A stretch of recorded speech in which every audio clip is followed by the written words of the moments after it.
The show will start in 15 seconds, and this is your last audible warning.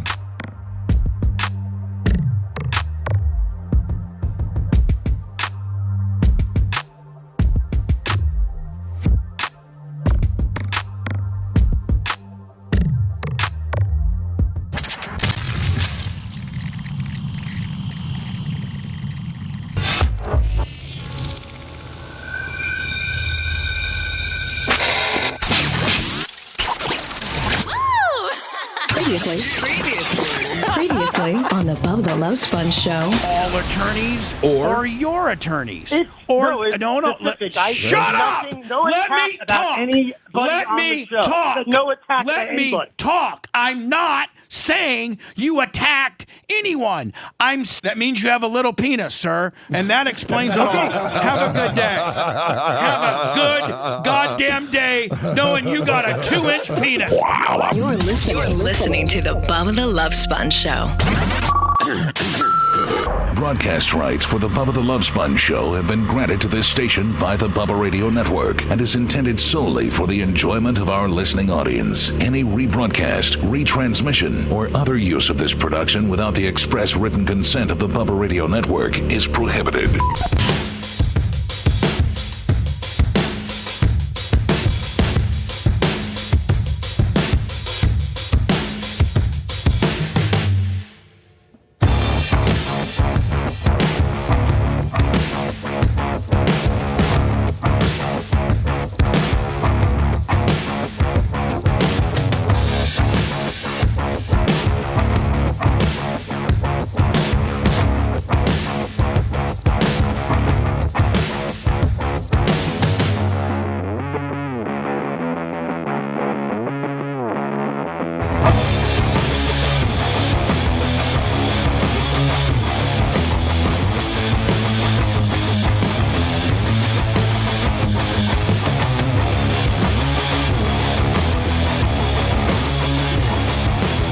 Wednesday, October 22nd, 2025. Sorry for the late start here. Tuttle and Seth remotely. Hello, fellas. How are you today? I'm wonderful. How are you, Bubba? Great. Kush Money, how you doing? Did you get a good night's sleep? Oh my God, it was the best night's sleep ever, Bubba. Thank you for asking. Which means it wasn't. Yeah, I got up. I went to bed at 1. I woke up at 2, and then I woke up at 4, and then I woke up at 5. So here I am. Are you peeing when you're getting up, or are you waking up to have to pee? I don't think you have to pee when you're only sleeping an hour. I pee, but I have sleep apnea, so I gotta get that. I gotta get that under control. And by that I mean I need to actually take the sleep study. So they've given it to you. I think you have the home kit ready to go. Yeah, I tried to do it when we were in Chicago for some reason, like a few months ago, and it didn't work. And then I said I would do it when I got home, and I haven't. But I need to, because that's hindering me from actually being able to sleep at night. Well, could be deadly, man. You need to check that out. No, for real. Did you know Reggie White died of that? That's what, if you look at Reggie White's cause of death, it was sleep apnea. Yeah. No, I didn't know that. Yeah, and so and here's a guy that. Would all of us probably argue one of the greatest defensive players of the certainly top dozen defensive players of all time in the league, was a big dude, but not morbidly obese, just a big dude. You know, what was Reggie White? 6'4"? He's like 6'5", 300. 6'5", 300. Played football at the absolute highest level, one of the greatest of all times, and he died at 50? Maybe in his. Maybe you can look it up. I think in his 40s. 43. Damn. And Seth Money, that's right in your power alley right now. 43. Yeah, that is my power alley. I know the snoring is like part of it, and when my family came to see me at the hotel a couple weeks ago, Sam woke me up like in the middle of the night, and she told me that I was snoring and I was very loud, and I apologized to her. So it's ruining everybody's life around me. But you can't take the sleep study anywhere other than your natural sleeping habitat because they want everything to be, as close to what you're used to, the environment that you're used to. So it was better that you didn't take it in some hotel. I'm a trucker, Bubba. I'm a nomad. I'm on the road. I don't have a natural habitat anymore. You need to find one for a day or two where you're actually going to be and where you can actually try to get as much natural sleep. Like, oh my God, Lummy, I hate to interrupt, but it's Caitlin. Oh my God, Caitlin Lockerbie. Yeah. Oh my God. Thirsty. Yes, I think did she get her lips done or something? She had a son too or something. I love her.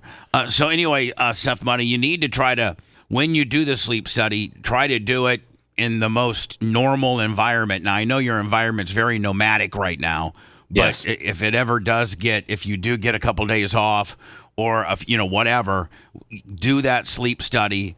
But they're gonna try to sell you a bunch of stuff, and you know what I think, if your insurance would cover it, is that thing that we looked at, Lummy, that device that they actually put in your, just under the skin of your chest, that sends up like little signals in the middle of the night that keeps your airway open. That to me sounds like the best, because everybody that I've known that has like everybody always call it the fighter, the little, now the mask is just literally just two little things that go up your nose. It's not that big of a deal, but most people end up ripping. I had it, and I end up ripping it off in the middle of the night because if you feel like you're being smothered. So.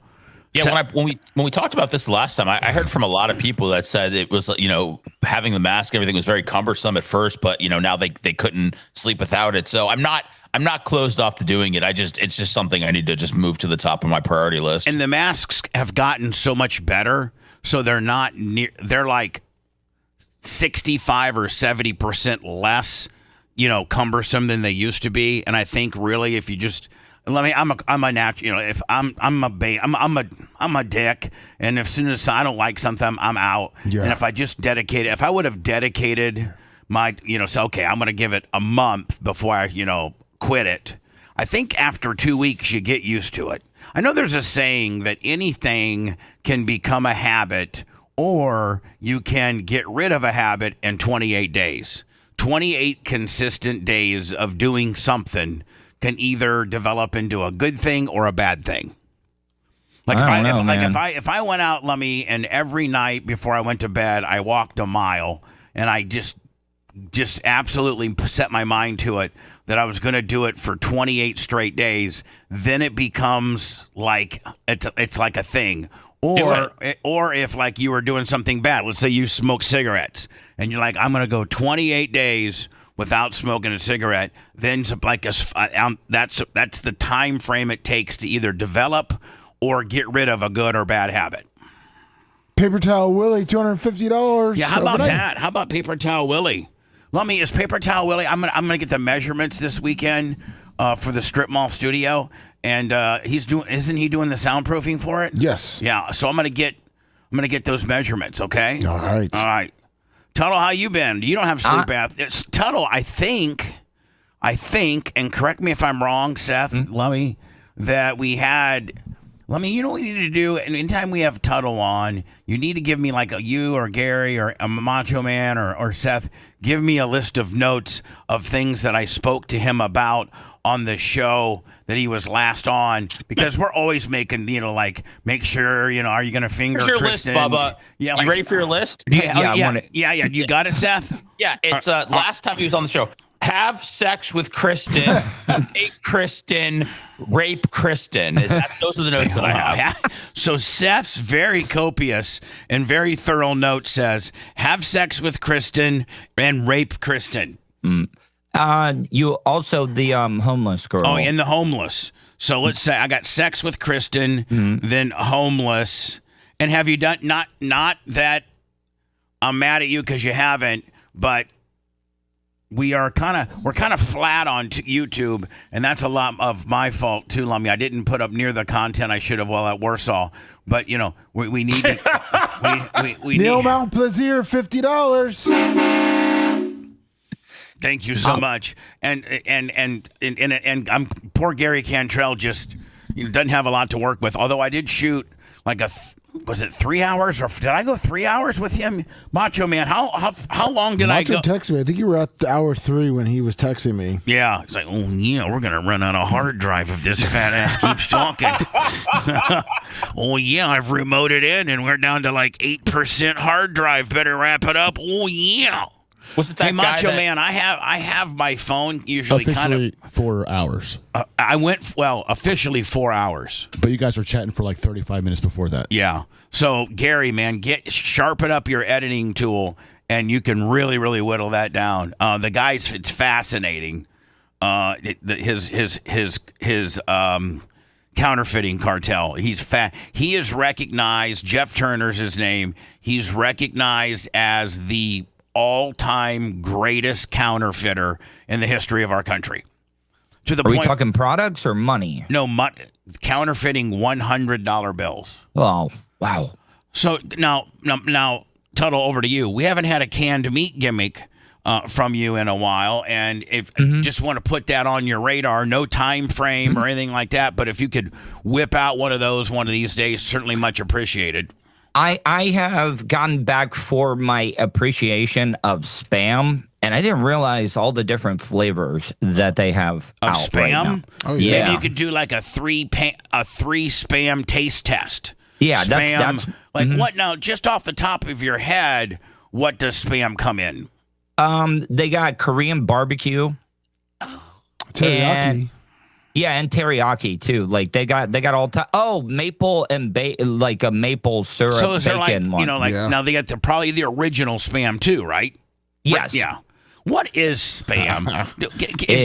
Is it just the byproduct of everything from the Delicious. cow or the pig or whatever that they do?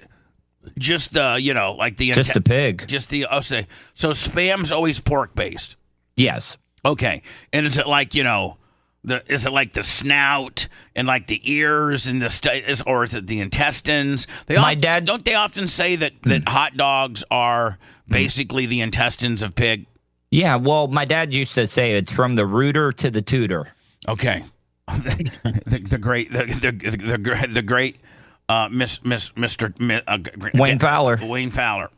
Yeah. So you're thinking about maybe doing a Spam gimmick. Yeah, so I got on this Spam thing. Also Spam is big in Hawaii. Like, it's like a delicacy. Like, they eat it, like, on a bed of rice and stuff. So Spam is like a big thing that the Polynesians all eat over there. Okay. So there's 14 different types of Spam. You're kidding me. Yeah. Can you go through them? Yes, it's Spam, obviously Spam Classic, Spam with real Hormel bacon, Spam oven roasted turkey, Spam hickory smoke, Spam hot and spicy. Oh, that sounds good. Spam jalapeno, Spam teriyaki, Spam black pepper, Spam with chorizo seasoning, Spam with Portuguese sausage seasoning, Spam with tocino seasoning, Spam garlic, Spam with cheese, Spam mezclita, Spam masclita. That's what me and Seth are gonna try. Seth, want to go to lunch? I got some Spam masclita. No, I'd rather run myself over with the trolley. Maybe add some avocado toast for you. Okay, that would be better. Thank you. Yeah, no problem. And then it looks like just a Spam spread. All right, well, maybe Tuttle a Spam review in some way, shape, or form if you could. Now, where do we stand? Thank you very much, the great Seth Kushner, on having the list of the list of Tuttle. Okay. Last time I spoke to you, I think I was trying to give you like a little pep talk about, stop being, Johnny, feel sorry for yourself. What's up with your hair, Tuttle? It looks either real greasy or just really long and disheveled. It's long. Yeah. It's long. I haven't had a haircut in like 9 months. And so when you part it right down the middle, it looks like almost like, like I'm at the movie theater and that's the movie screen and then the curtains are your bangs. You know what I'm saying? You know what? A lot of men of my age would love to have this much hair. Oh my God! It looks like literally your forehead's the movie screen, and then you got the red drapery on either side. We're getting ready to watch. Lummy, you want to watch a movie? Let's use Tuttle's forehead. I'll fix it next break for you. See if you like it the other way. We could do an IMAX theater on his forehead. Well, I'm just saying. Could we just be honest that Tuttle, that he does bring up a good point, that his hair is fully intact and has no signs of graying or going away anytime soon. Lummy's got a pretty strong hair game too. He really does. That's true. I apologize, Lummy. I mean, Lummy's got. He's a Neanderthal, though. I mean, he's got an advantage. He's got a woolly mammoth type feel to his hair, whereas you kind of have a silky, kind of greasy effect. Matthew McConaughey kind of effect. Yeah, Lummy's got more of a somewhat of an African American heritage. There you go. Woolly mammoth kind of deal. So Tuttle, like, who cuts you? Where do you get your hair cut? Well, I haven't gone down there for a while, but I go to this third generation barber. Her name is Amanda Bellinger. She has a barbershop on her own right there in Melbourne. I bet she kills. Is she hot? Oh, God, yeah. She's hot with big jugs and just, Oh, it's super. Yeah. $20 to get your hair cut. Yep. Yeah, and great conversation. She gives you I like to have my hair cut by women because you always get the brush around. Like Merch Crick really knows how to cut hair. Like, she cuts my hair, she cuts her son's hair, she cuts. She's really good at hair cutting. I told her, man, you could open up. You could rent a chair at a salon or with those jugs. And charge $30 a haircut, give them a little wash, and when you're washing, your jugs are kind of hanging down towards the face a little bit. Your arm might brush up against a nip every once in a while. Yeah. So anyway, listen, regardless of your hair situation,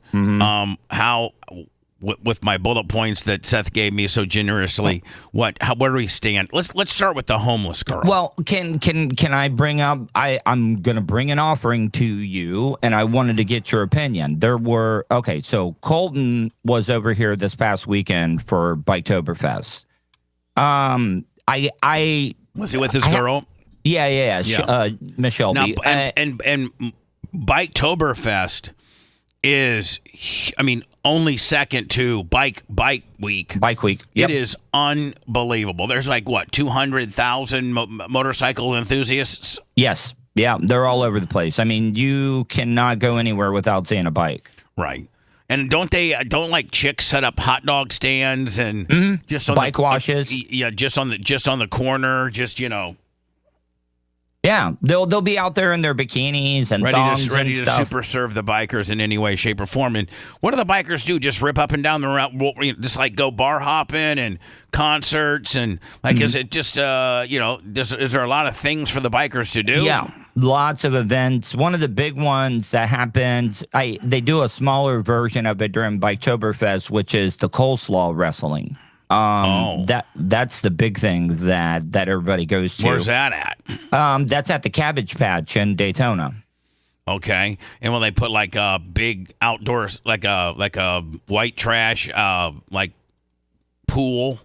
Well, what they do is they bring out an excavator, and then they make a foundation, and then they kind of put a hole kind of in the middle of that. Oh, okay. And then they cover that with that visqueen plastic, and then they fill it up with coleslaw. So they get an excavator, dig a big hole. Big Buck brings out the excavator. They actually make a hole. Is it in the sand? Yes. Right. So they can just cover it right back up. Yep. Actually, Lummy, I think I just sent you a video.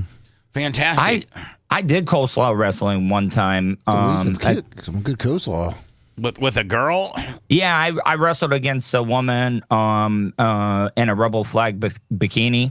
And I was in a bikini as well. Don't go too far into this. What's that, Lemmy? Don't go too far into this. I just skipped into it, and some girl pulled down her top, so I don't know how this is on YouTube.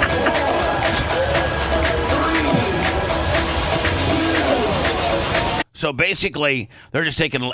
This is heads of cabbage. They're making the coleslaw here, right?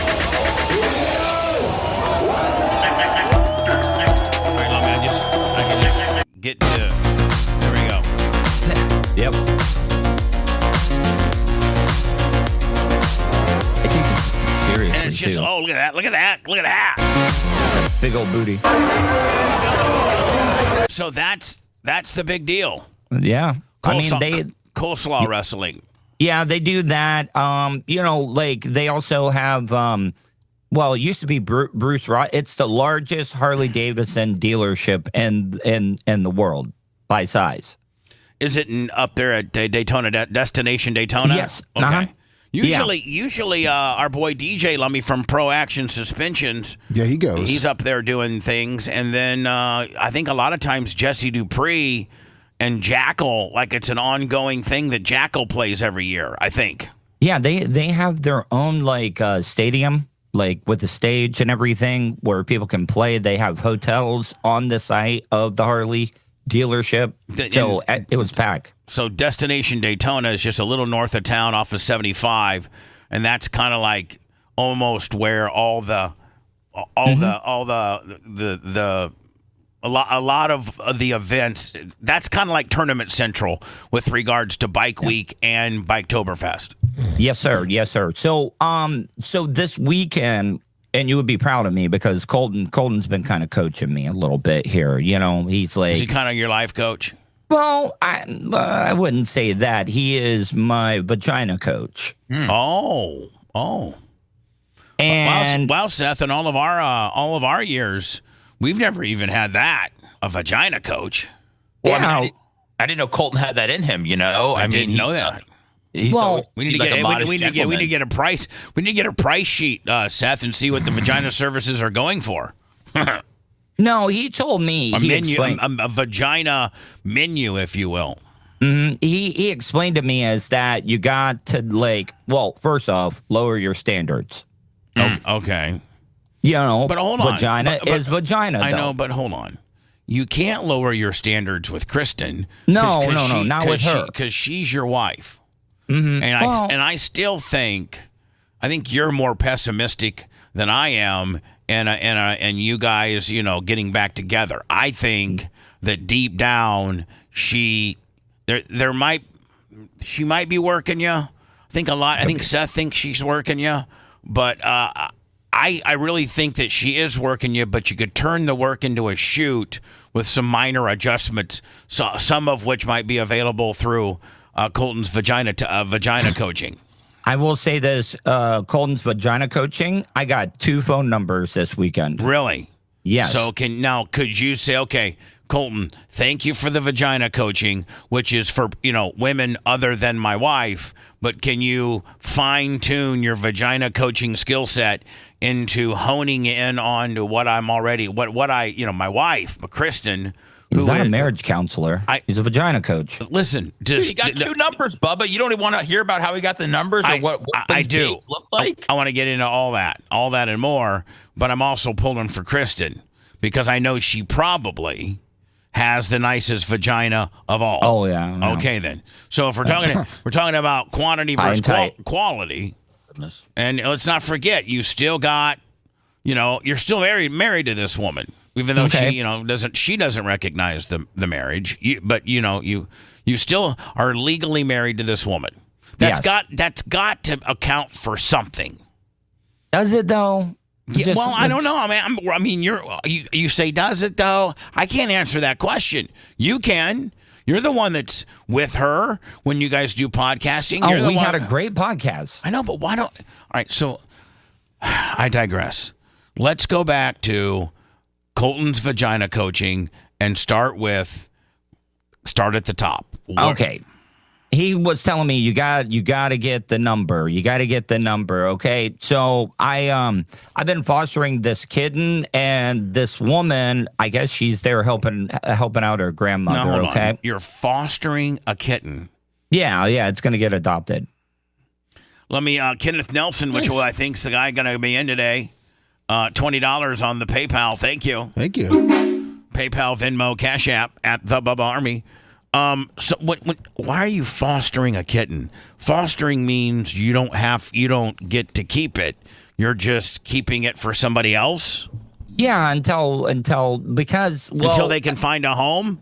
Yes, because I've already got one of my own, and I don't want to be a crazy cat person. Well, you're going to be a crazy cat person because you know what fostering turns into? Ownership. That's why I will not foster with That's Ashley. why the SPCA, they're like, listen, Pat, we just need you to take care of this little kitty for like 8 weeks until we can find somebody that wants it full time. We don't want it to stay in a little cage here at the Humane Society. It's so cruel. So if you could just incorporate it into your existing home with a cat, maybe they can get along a little bit. And then when we're going to continue to advertise that this little kitten needs a home, well, 3 months from now, they're going to come to you and say, listen, we couldn't find a home for this place. And then you're going to grown to like the cat, and now you got 2 cats. Now you got 2 pussies. I'm just gonna say that the weather's getting really nice, and sometimes I forget to close the door every once in a while. That cat is not gonna go too far. He knows where he gets his belly full. He knows where he can lay up on the couch. He ain't gonna go out there and try to be a wild cat. No way. Yeah. No way. So that's not a foster. That's an adoption.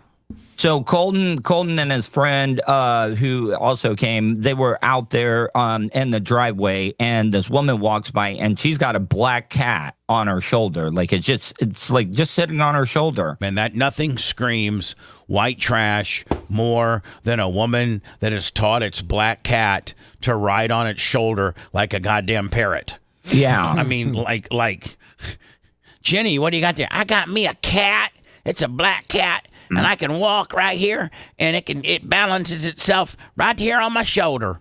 What happens when that cat sees a bird or something and decides to peel out over your shoulder and takes 3 layers of dermis off your shoulder because it's not declawed? Because I've been told that like veterinarians won't declaw cats anymore. It's considered it's inhumane. What do you mean inhumane? Then they can't defend themselves if they're out in the wild. But I would tell my people, I would tell my veterinarian, my cat's not going outside. My cat's not going to have to defend itself. If you die. It's painful, man. Like I don't. Yeah, well, so's a circumcision. But you know what? They gave those to us as kids. If you declaw your cat, just the front claws, so they can't tear up your furniture when they're like 6, 7 weeks old. They can't remember it. None of that. You can't train a cat like a dog. All right. So this woman walks by your. Is she in your 55 and up community? Yes, I'd say she's about 37, 38. All right. Okay. Now, is she hot? White? Yeah. Hot. Yeah, I mean hot. Add a little bit of a gut on her. Okay. But, Colton. You know what that's for? You know what women's guts are from? Bush Light? Yeah, having kids. But no. Bush Light. Okay. Natty Light. Women get beer guts worse than guys do. Okay, so like she had that. I'm fat, but I don't got a beer gut. Like I'm fat everywhere. Well, she might be nice, Bubba. I mean, let's give her a chance. Let's not write her off just because she might, like to kick back on the weekend and have a couple of sons. Agreed. Thank you, Seth, for the redirection. Colton, the vagina coach, told me then if that's a problem for you, you just do certain positions. Like doggy. Yes. You don't have to. You don't got to see that gut. Yes, because she's got great hips and a great ass. Okay. Right. So Colton gave me the sign. But how many? You think the guts from beer or from kids or a combo? I could be a combo, but I mean I'm not trying to be a daddy. Right. Exactly. Yeah. So she's walking by your place. Yeah. And Colton's there. Yeah, me and Colton were like on the same page. I looked at him, he looked at me, and he kind of gave me the head nod, like at the end of Dark Knight, where everybody was like seeing each other. And when I looked at him, I took a chance and I said, "Nice pussycat." Okay. To her, and she walked up. She walked up into the driveway to let me, pet her cat. Right. And then I told her about the kitten that I had. You're like, listen. I'm a cat guy too. I got a full-blown, full-time Willie, and I'm fostering. Yes. Oh, that immediately got you. She loved it. I mean, she immediately Tuttle. Did you really say she probably started puddling at that point? Yeah, I did say it, and she laughed. She laughed when I said it. It was not like she was but then my vagina coach Colton, as an added value, was like, yeah, he's got a litter of strays underneath of his house. You should come over and try to find them sometime. Oh, God. Which you don't, by the way. No, I did. There is strays underneath my house. I know, but that's a little creepy. Do you want to look underneath my crawl space for stray cats? Yeah, I mean that's a little. No, that's she a was little, like, yes. That's a little Are they little babies? That's a little Ted Bundy-ish. You know what I'm saying? Come on, Do you want to look under my crawl space for some stray cats that at the end of the day, man, you wouldn't even have to crawl underneath there. All you have to do is open up a can of cat food or some tuna fish, and those little bastards would come rolling out about 1,000,000 miles an hour. You don't, you don't have to get on your hands and knees and get a cat out of your crawl space. Just go down to the Aldi and get an 89-cent thing of tuna, which is the most pungent, is that how you say it? Pungent smell that you can do, and just open that can up and put it right outside your crawl space, and they'll come a running. Mm-hmm. So no, but it wasn't looking under the house. And by the way, that was John Wayne Gacy, not Ted Bundy. You're right. I am so sorry. You're right. And supposedly, isn't there I think there's a new movie or new documentary out about that. Yes. John Wayne Gacy. I lived in Indiana when they were finding all the... Seth, your parents might have been in Chicago when John Wayne Gacy... I think it was in Cicero, Illinois, right outside of Chicago when he was the serial killer. I think it was like in 78. BJE Pros, $50. Wasn't he a clown? Yeah, he would... Listen to this, man. You, as a grown man, if your hobby on the weekends is to be a clown and go to kids' parties, you might be a bad guy. You might. There's a lot of things you might be, and all of them are not good. Like, and that's when. So what he would do, what John Wayne Gacy would do, is he would meet gay men at like different, gay clubs and stuff like that, and he would also, not only was he a clown, but he would do like some magic card tricks, like some just little sleight of hand magic tricks, and he would enamor these guys, and he'd say like, hey, let's come back to my place, just like the way a heterosexual courtship goes in 1978 at a discotheque. Hey, let's go back to my place, and you have the intentions of having sex with her. Well, John Wayne Gacy would get these gay men or these boys to come back to his place, and he'd show them a little card tricks, and they'd laugh, and then he'd take a set of handcuffs, and he'd handcuff them. Like, he'd be like, hey, I got these trick handcuffs, let me show you. And he would, like, do some handcuff games with them, and then he'd handcuff them. And it wasn't really a game. It was a game, all right. It was a game of let me sodomize you and then chop you up and put you in my crawl space. I think there were a lot of bodies. I think it might have been almost 20. Can you Google John Wayne Gacy? I think total, you're right. It's between 17 and 20 men that he killed and then buried in his crawl space. How's that? 30. How many? 33. 33 men. Oh, he's a clown at the local Moose Lodge, by the way. Yeah, it's even more. It's even more. All right, so even more weirdo. So anyway, John Wayne Tuttle. So you got the woman with the black cat on her shoulder. Mm-hmm. How old is she? I would say 35 plus. Now, what is she doing in a 55 and up community?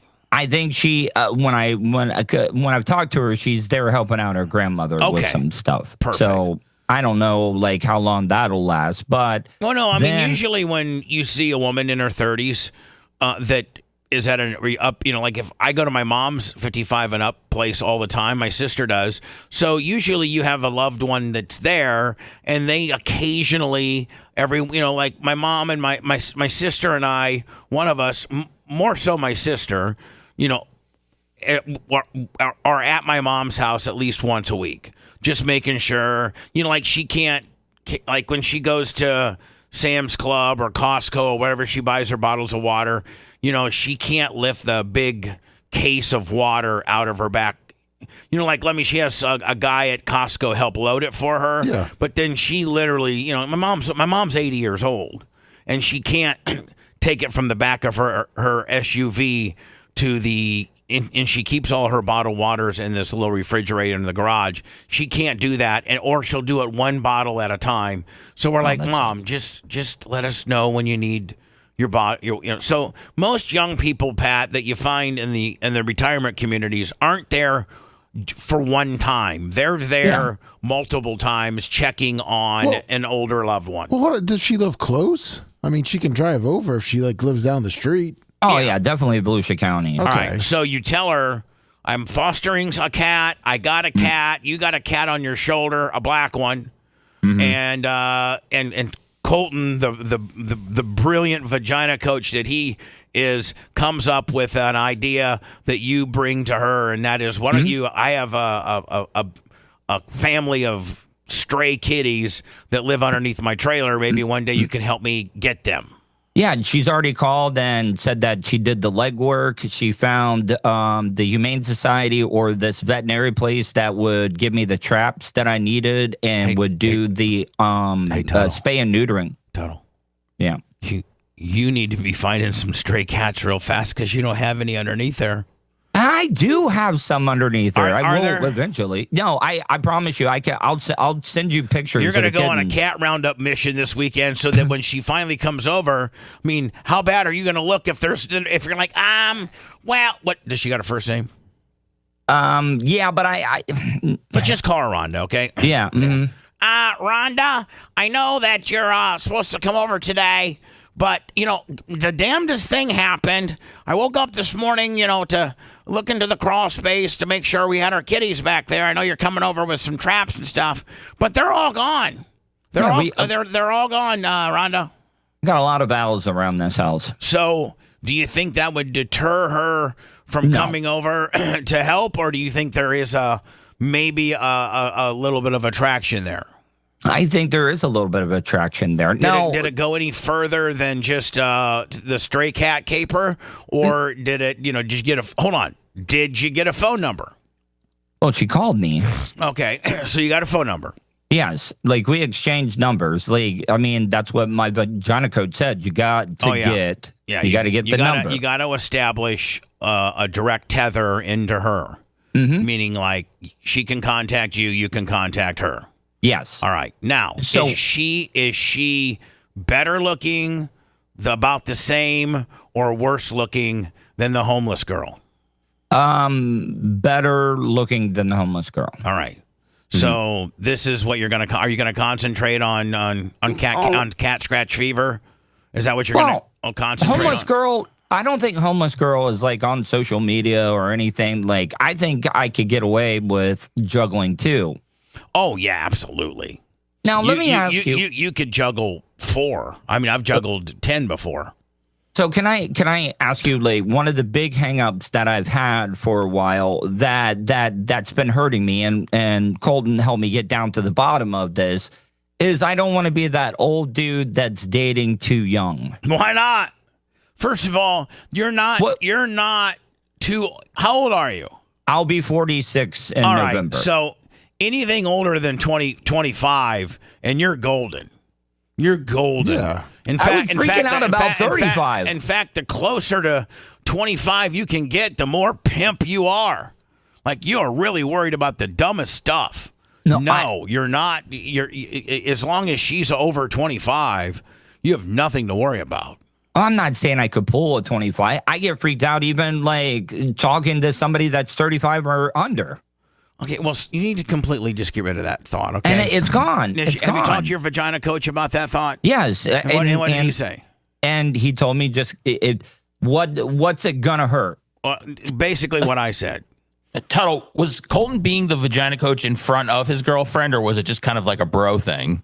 It was kind of like a bro thing. I mean, he wasn't being disrespectful. But Seth, I think you would be the first to agree. Sometimes getting a woman's perspective on the courting of a vagina, and when she's your friend, she's not an ex or a relative or anything like that, but she's truly your best friend's girlfriend, and she wants the best for you too. Sometimes a woman's perspective can be helpful and insightful when you're going for that vagina. It also it makes it less creepy. Sometimes hitting on a random girl. If you have a girl around, then just two creepy guys. Hold on, Tuttle. And here's the deal: that first date is less awkward. When you go on a double date with Shelby and Colton. Yeah, because now you got a girl there, somebody she can talk to. her and then Shelby knows that she's absolutely a she would hook me up. Well, she's a wingman. She's just a straight wingman. You know what I'm saying? Yeah. Yeah. No, Great question, Seth. Yes. So yeah, So but is Shelby in on the Vagina Diaries here? Is she in on it? Well, she gives me advice and kind of concurs with Colton on most things. There's been disagreements between advice on things. I've never seen Shelby and Colton fight or argue. To me, it seems like Colton's kind of goofy, and like he would try to be hard as long. But at the end of the day, man, if she put her foot down, that Colton would succumb to her. Yeah. But I mean, they're a great couple, though. I mean, it's what I strive for. No, they've been together, 5 years? Yeah. I absolutely adore Shelby. She's a great person. She's great for Colton and Tuttle. She'd be a great female wingman for you. So now, have you had conversations with Rhonda? Yeah, I think we're going to be going out this weekend. She said she was going to call me today. Now, does that pretty much, now that you're going after this, Rhonda girl that had a black cat on her shoulder, that has a little bit of a belly, nice teeth, nice ass, great. I mean, very curvy. Good job. Good job. I didn't ask her. I think she might be unemployed, but there's a lot of people in Blues County that are. But here's the deal, man. She probably, if she's unemployed, don't hold that against her. No, I mean, a lot of got people work for her. Right. Oh, now, is that a possibility for, maybe you can recruit her, and because that's what you are, a recruiter, right? Yes. So maybe you could be like, hey, listen, not only can I give you some D, and we can date and stuff, but I can get you a job. I mean, God, please. I mean, Seth, if you're a single man and a decent woman was like, listen, not only will I give you the vagina, but I can get you a pretty damn good, and you're unemployed, and I can get you a pretty damn good job. I mean, you can't beat that. I don't think so. No. Did you say you got two numbers? Oh yeah. All right, so we got the kitty cat. We got Help Me Rhonda out of the way. And you feel good about that one? Now you guys already got plans? Yeah, I mean she's calling me today and we're gonna figure out either Saturday or Sunday. Now you got to get a make out in. I mean, like Tuttle, you got to get a make out in with I will with her. Okay.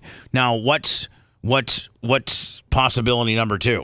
Okay, so now like I have new responsibilities because we're under new management here and I got new keys. So I got to lock up certain things like the laundry room now. And you mean you're talking about within your retirement community? Yes. Yeah. So you have new management, and do they think a lot of your skill set? Oh, yeah. I mean, I didn't get this access to the keys with the old one. So I guess I'd been doing a good job. And so now I'm also responsible for locking up the pool as well too. Wow. That's that's something you want to be proud of when you're telling your hey, listen, let me tell you, not only do I live here, but I lock up the pool and the clubhouse at night too, buddy. Laundry room as well. Now, do you get paid for that? Yeah, they actually gave me more money off of my monthly lot rent. Right. Okay. So that is a scenario. How does that equate into being I usually lock up at 8 o'clock or 8 p.m. That's when they want me to lock up, or at least start locking things up. Went over there and there was somebody's laundry in the dryer at the time. Okay, so big dryer caper. Yeah, so I'm like, all right, I'm gonna sit out on my front porch, see if anybody shows up. And did you look at the dryer and how much time it had left? Well, no, I didn't want to open it up because I don't know. I think that's kind of, they don't have outside dials to show you how much time's left. Oh, I thought you were talking about opening it like to see if it was men or women's clothes. No, you could look at the dryer and say, oh, she's got, or whomever's doing laundry here has, 8 more minutes of drying. So, they're probably relatively soon will be here. Greg D, Yeah. $20. Who's that? Greg D, $20. Tuttle, use a condom, please. Macho Man, can you turn the air compressor on? Thank you. I had him turn it off. Let me for yesterday's guest. Oh. So I waited for a little bit, and I see this nice rental car come up. You could tell that it was rental. As you're doing your night watchman duties at the retirement community, which involves locking the pool and laundry room up. Yes, and I mean this in a great way. This unit of a woman gets out of the car, and when I say unit, is that she's not fat. She's just kind of Amazonian, kind of tomboyish, but still has very, very womanly curves. Okay, So got big rack, somewhat masculine. yeah, Like maybe a softball, like a softball player girl. yeah, college softball player. It's right. great description Right. Kind of bigger, but not fat. and good shape too. Very toned. Really, Like yes. Lummy? No, like just no. She's how tall? 6? I would say 6 foot. Yeah, 6 foot. Oh, wow. Maybe 200, but solid. yeah. And- I wouldn't even say 200. I'd say 185. Right. And so she gets nice car. Yeah, well, rental car because yeah, So she gets out and she starts making her way to the laundry room. yeah. And so I went over to unlock it for her, and we started talking, and she was like, "Oh, I'm so sorry." So I said, here, where this doesn't happen again, here is my phone number. If you need to call me, if you're going to be late. Do you tell them? You tell them you're like the night manager? Yes. Hopefully you tell them you got some kind of fancy title. And what title are you using?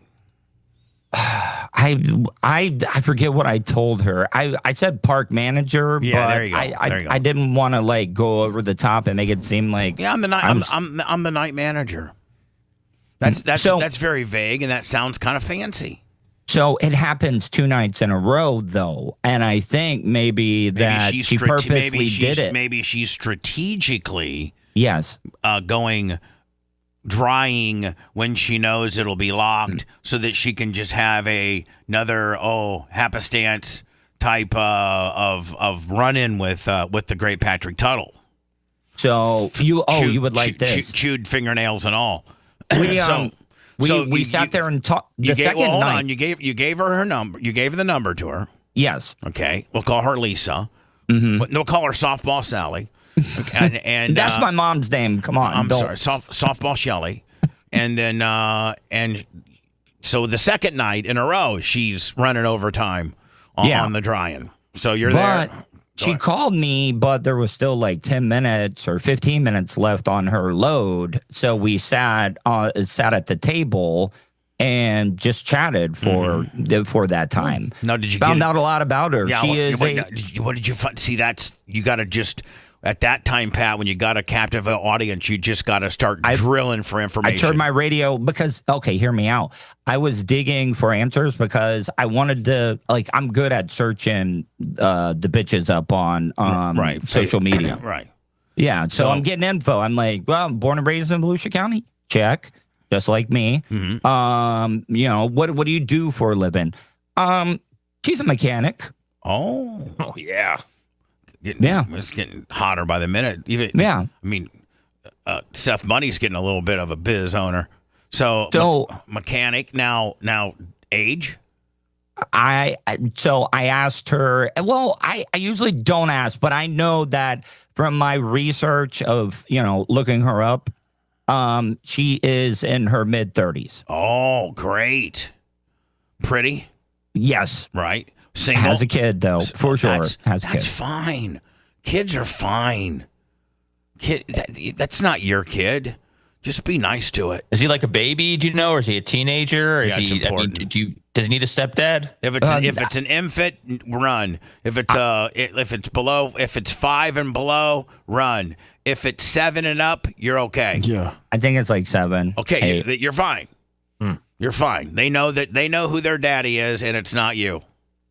Okay, so she's not, probably brought up has she brought up what her relationship is like with her ex? No. Okay, is the ex still in the picture? Well, they worked at the same shop. as each other, So working on she's doing diesel engines. she's doing a brake job. He's doing a transmission flush. Yeah, but they also mostly worked on diesel engines as well. Oh, a diesel mechanic. It's even hotter. So now, where do you stand with her? Have you asked her out yet? Well, she was thinking about when she got done with work coming over later today. Oh, Tuttle. Yeah. Hell yeah. But which one do you find? The cat lady or the diesel, unit or the diesel unit? Which ones are you more attracted to? Oh, diesel unit all day. Really? There's just something, a lot of guys are all like, "Oh, I can't date somebody taller, the same height as hell, me." you saw Nikki; she was 6 foot. Yeah, all legs. Yeah. Don't let a woman that's taller than you. Seth, isn't Phoebe really tall? Isn't Phoebe like 5'8", 5'9"? Yeah, she's 7'2". she's Wimby. She's Wimby's sister. Yeah, that's crazy. No, but she is. But I do think Phoebe is taller, isn't she? Is 5'6" tall? I have no idea. That's about normal. Now, Lummy, Ashley's tall, isn't she? Yeah, she's like 5'8", 5'9". And she's about as tall as I am. Yeah. So Tuttle, so Tuttle.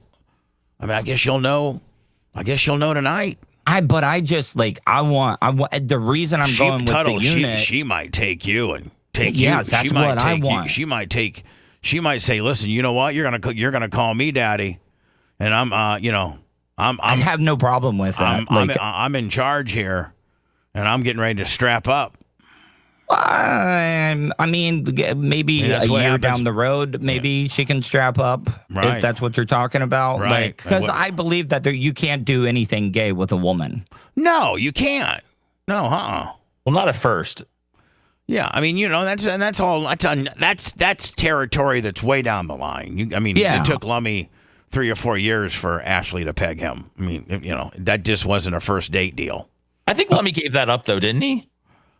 Yeah, you know what? Here's the thing. Let's just be. Brittle O-ring. I gotta get into words. Lummy really doesn't do that. It's just a rib. Honest to God. I mean, I don't even want to put that on Lummy any longer. He's been such a good sport about it, but Ashley doesn't peg him. Are you sure? Yes, I'm sure. Lummy, let's just be. I mean, is it true? Lummy, has any woman pegged you? No. Neil Mount Plaisir, $50. No, that's and Lummy. I talked to Ashley. Yeah. And she's like, listen. Oh, she let the cat out of the bag. Yeah, she's like, listen. No, she didn't let the cat out of the bag. She's like, listen. I think Lummy doesn't want to be known as a guy that's getting pegged all the time. And we don't do that. And so if we want to keep the rib going, Lummy will go with it. But there probably will, if you ever find an opportunity to, like Lummy, I've never really had, this is a conversation I had with her at your birthday party at that bar in Ybor. Oh, nice. And I haven't, and she kind of like, if you ever get an opportunity to kind of get it in organically, and I never really have, we don't, Seth usually go to those type of areas. No, but when we do, it's like, haha, you like getting pegged, and we move on. We don't really have time to stop down and find out if it's true or not. Right. And so she took me aside and she says, I really don't peg Lummy. And I go, I figured you didn't. And she goes, he just wants to make you happy. And for some reason, the road. What's wrong if they were doing the road you guys went down one day involved the Latin Whopper. And so we've just gone with it. But, So, Lummy, I just want to go on record by saying that your wife has confirmed that she doesn't peg you, but you've been such a hell of a sport that you've taken. I mean, this has been on your rap sheet for like 3 or 4 years, hasn't it? 5, 6. Yeah. Are you into anything gay, Lummy? No. Nah, come on, Lummy. Everybody's into something a little. Well, I don't think, you know what, I'm running drastically late here. I don't think that we need to get into what we're into, to be honest with you. We're just trying to get Tuttle some Shelly, some softball Shelly ass. If I got to go gay for Bubba, though. I'll go gay for Bubba. That's about it. What's that? I said if I got to go gay for Bubba, I'll go gay for Bubba. That's it. And I don't want you to go gay for me. I want thank you. I mean, I want if you need to go gay, that's something you need to do on your own. And it doesn't need to have my. He needs your help, Bubba. Oh, okay. So Tuttle, here's the deal, man. with softball Shelly. So there's a potential you guys might see each other tonight. Yeah, later. You're gonna have some weights and some barbells and some dumbbells there in the living room, ready to go. I do have my front porch. I'd be like, hey, Shelly, I thought we'd do some power cleans today. I got 135 on the bar. See, but I don't want to do that. What if she can outbench She me? can't. I guarantee you she can. I guarantee you she can. Why don't What you if get she on can her back squat and let more? me push-ups? What's that? What Why if don't she you can? Go ahead, Tuttle. No, you go, Seth. I was going to say, why doesn't Tuttle get on her back and tell her to start doing push-ups? Hey, Shelly, I know that you haven't been to the gym yet today because you just got done working on semis. But the bottom line is I can get on your back and give you more resistance, and you can do one-armed Rocky-type push-ups as an appetizer to our lovemaking. She did used to work at a Nissan dealership too, so I wonder if she can change my oil. She didn't even need a car lift. She just lifted it up herself. Tuttle, this is the one, man. This is the one, because I think we've all agreed, before I go into words, that I just don't think the Kristen deal is happening. Okay, I mean, no, don't give me an okay. I mean, I really need to know your opinion on that, because I don't think I know it's your preferred, but you do nothing to pursue it. You do nothing at all to put the moves on her. You guys are together all the time. You don't try to make out. You don't grab her. You don't grab her boobs. You don't grab her ass. You don't do nothing. You don't make any suggestive comments. You don't even make out. You got to make out before you can do anything. When's the last time that you legitimately tongue kissed your wife? When's the last time you gave your wife a big, sloppy, tongue wrestling kind of deal? Does people even stick tongues in each other's mouths anymore? And during courtship, yes. Yeah. Now, once you... Especially when you start getting down and dirty. Yeah, now here's the deal. You guys, you're technically been married for nearly 10 years, but you haven't been together... Actually, more. You haven't been together sexually for, what, 10 years? I mean, yeah. So you're not, 2014 was when we separated. You're married by paper, but you're not married by affection or emotion. So it would be starting over. If you guys were to establish a sexual relationship, it would be like a brand new courtship, which means, deep, sloppy tongue kissing in the beginning. Now that stuff quickly dries up, the longer you're together. But, that's what it starts with. And you don't even try. You don't even try. Okay, you're right. But I'm turning over a new leaf thanks to my vagina coach, Colton. What's his opinion with regards to Kristen? He told you don't want to know what he tells me. Well, I do want to know. He's your official vagina coach, and with the Shelby sidekick. Yes, I do want to know. He said I should act like blow her off, be stiff. No, free use. He said that you just need to bend her over, lift up her skirt, and handle business. He means like domineering. Yeah, because she's. I'm going to be honest with you. I don't disagree with him. I think she's wanting you to take her in a forceful type way. Yeah, and I'm like, well, I don't want to get a charge or anything. You're not going to. You can't get a charge when you're married. Exactly. That's what Colton said. And here's the deal. No is no. So let's say she comes in and as soon as she walks in, you grab her romantically and try to give her a deep tongue kiss. Now, she either goes with it or she says, Pat, what are you doing?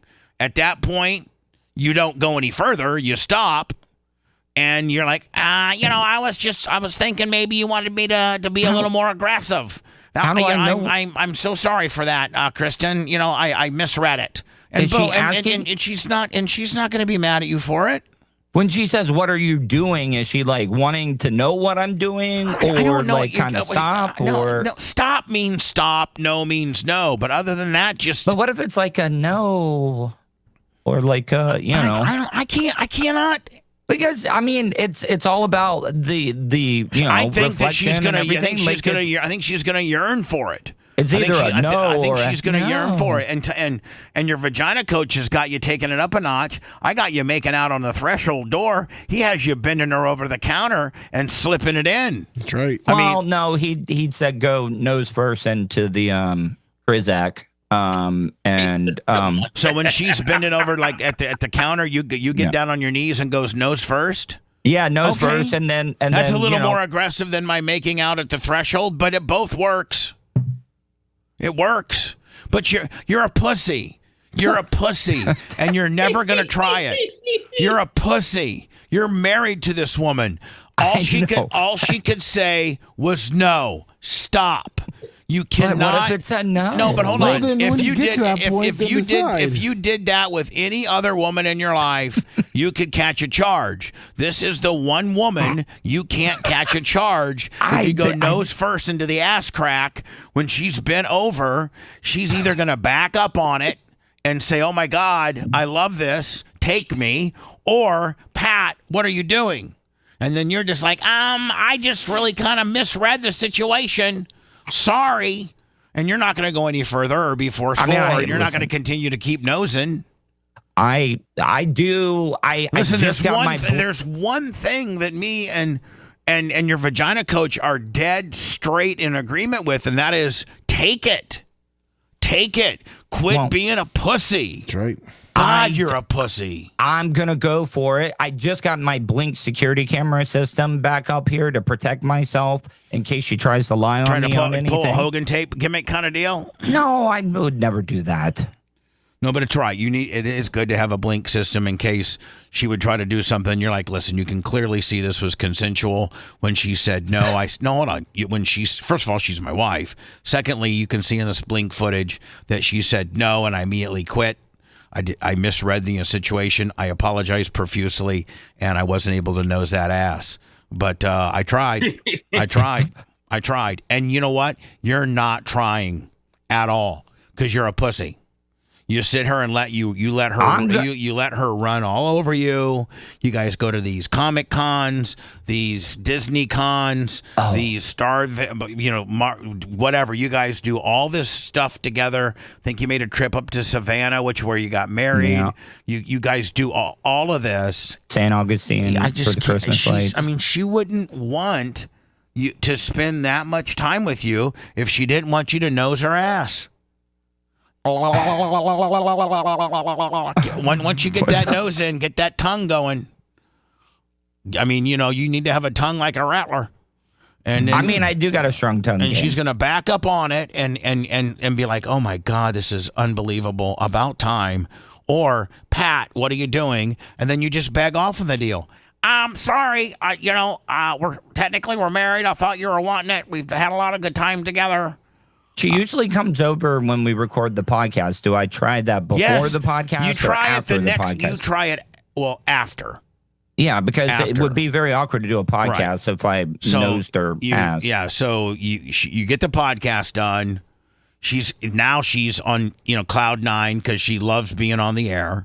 Mm-hmm. And that puts you like in a position of power. You guys are on the air and have your own podcast because of your skill set and your connections, and then then you literally do what Colton says and you get in it. You get up in it.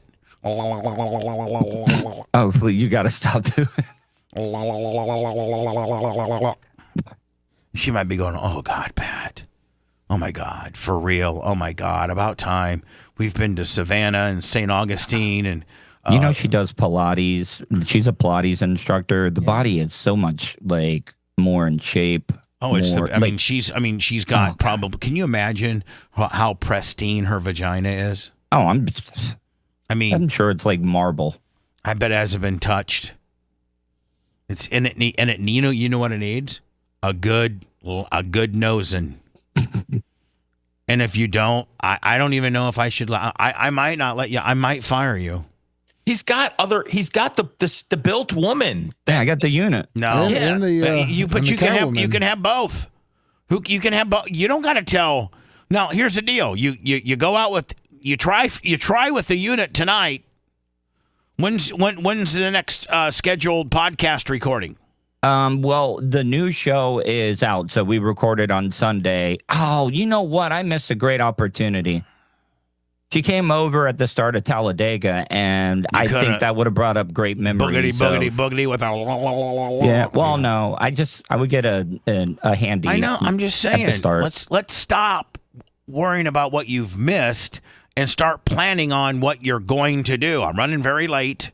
I got to go into work. I'm running very late, but this was well worth it. Let's establish a couple things before we go into words.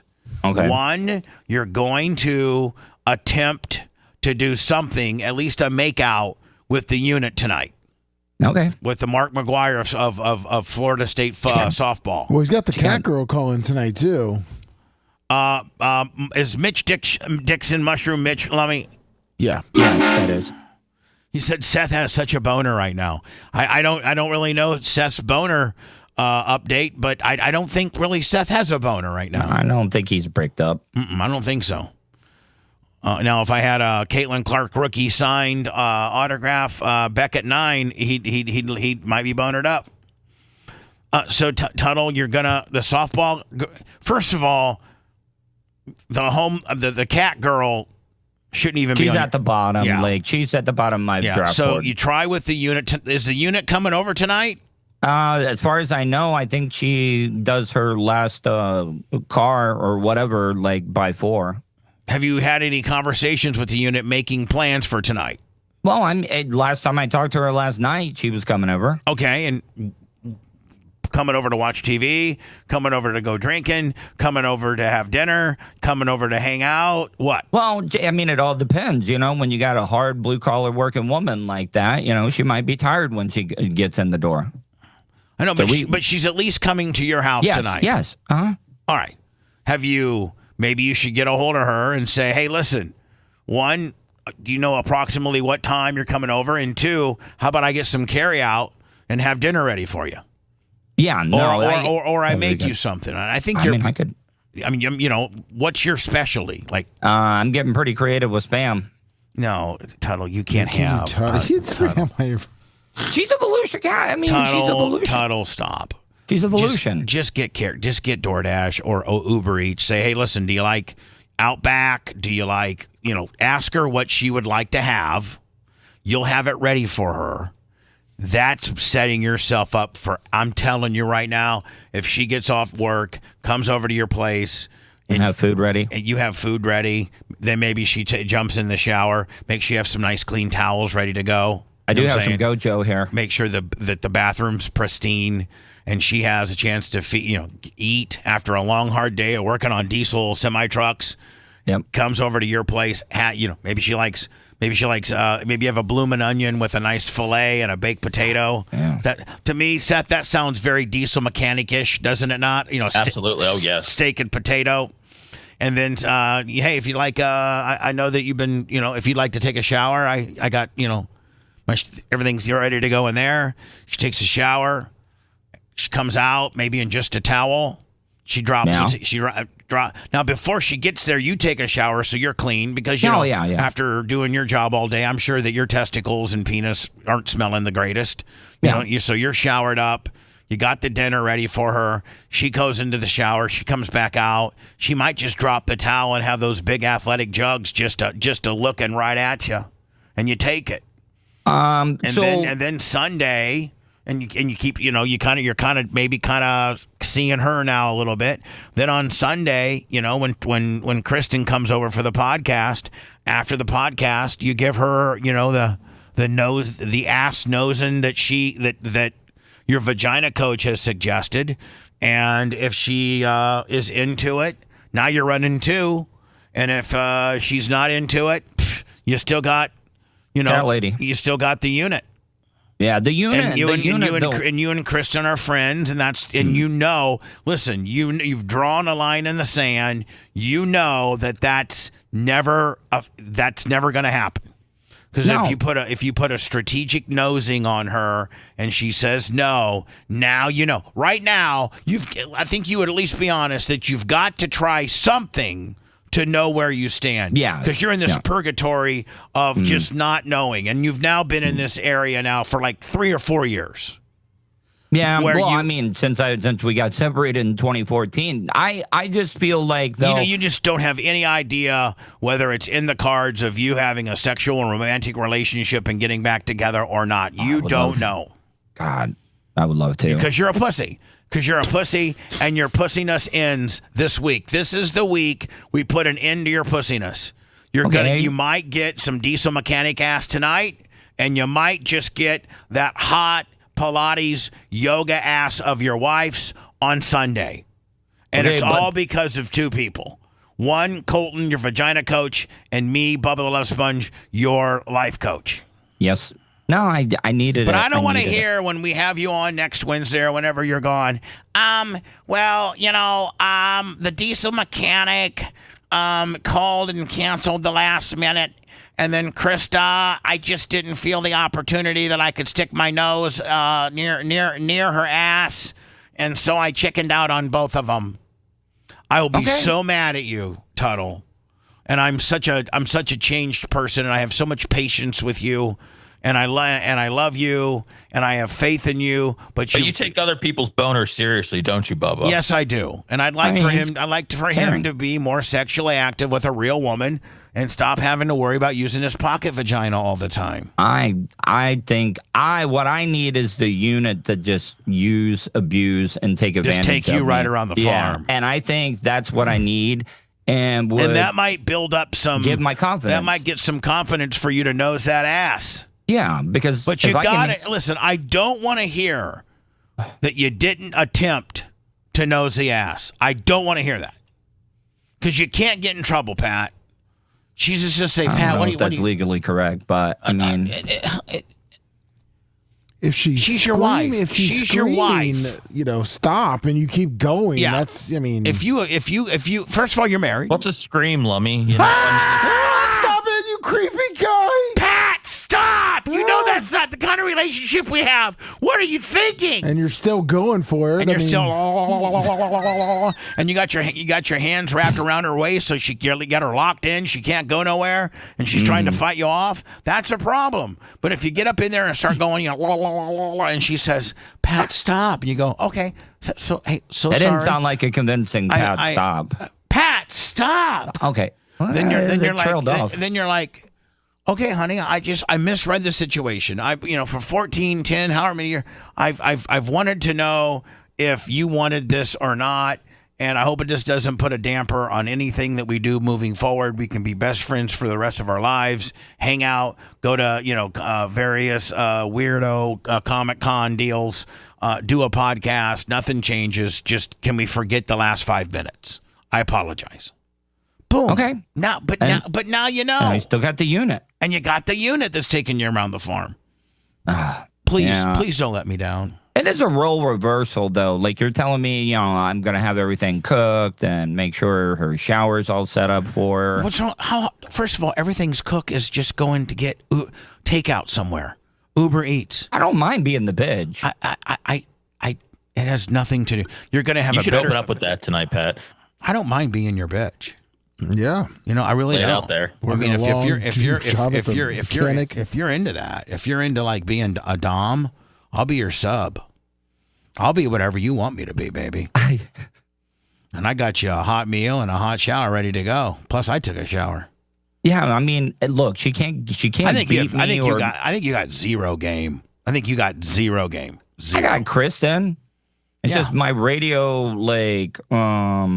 my radio just image your is kind of tarnished right now. Not if you knew how to play it. Not if you knew how to play it and you let them know what show you really are on and the distribution and the amount of views and the different platforms that we're on. And we're like, it's 600,000 views right now. Not if you knew how to play it and you had a better rap.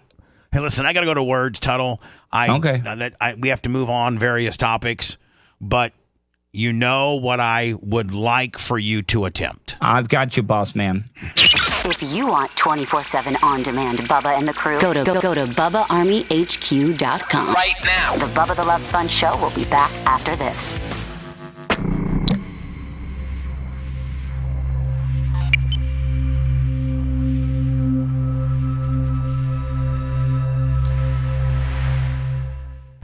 Thank you, Greg D.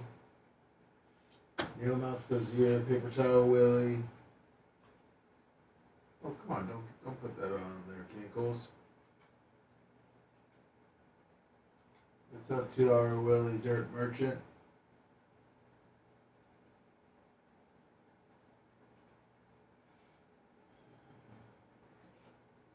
That's true, Mike from House. Street Glide Street, 50 months. Dan Secret Habit, 80 months. Kendall Hill. How much for anal? 71 months. Ringo Valentino, 88 months. Pink 1N23, 60 months. Thank you. Hit that thumbs up for a total. PayPal, Cash App, Venmo, Love Army Tips. Show your love to the show. Come on.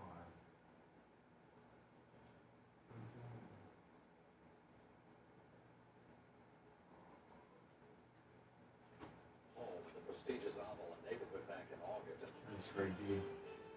Well, we learned a little bit more today about the federal raid of a home in the prestigious Avalon neighborhood back in August. The head of the Kingdom of God Global Church appeared in the Michigan courtroom today asking to be released on bond. As part of the hearings yesterday, as well as today, the government revealed part of its case.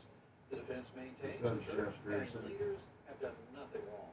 News Channel's Jeff Patterson joining us live in Tampa. He's been covering this for us. Jeff. There you go. Good evening, Keith. Well, the government maintains the church On our way leaders there. force people into labor, force them to work long hours, force them to have sex, and they deprive them of food, sleep, and medical care to get what they wanted. But the defense What's up, Robert maintains Smith? that everyone working for this church did so willingly.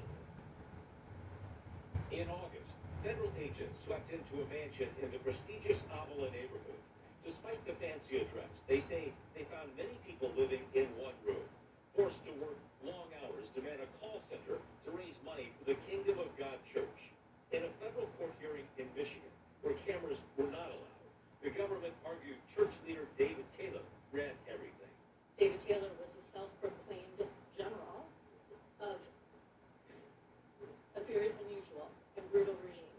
The government says Taylor forced women to have sex with him, forced them to send nude photos of themselves to him, and denied them sleep, food, and medical care if they didn't comply. I've not seen that. The defense maintains Every all church Wednesday? members serve Taylor. Before that, it was really every Wednesday. That's freedom of religion, Your Honor. She may That's not right. like it. Good I may not legend. understand it. Hump day with But they thumbs do. up. And they go strictly by the Bible. However, Pete Evans and Barry Bowen with the Trinity Foundation say they have thoroughly investigated the Kingdom of God Church What's up, and Rupert Taylor. Lips? They've even spoken extensively to former church members and say they did not serve willingly. They've told us they've been Members. well, Little biker.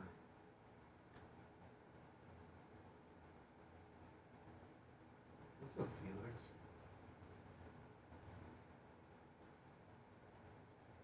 Felix, are you still going to the Sun games? I'm going to do a quick break. Okay. Got two stories. I'm going to do the Kansas City Chief fans and then the guy who got hit on the 101. Oh, yeah. And then go into words. Perfect.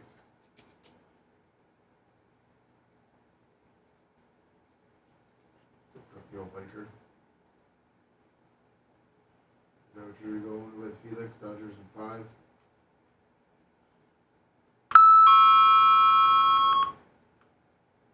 Dodgers are going to be the new Yankees. You know, parity in baseball. We need the Blue Jays to win. I want the Blue Jays to win. That's right. You need a little parity.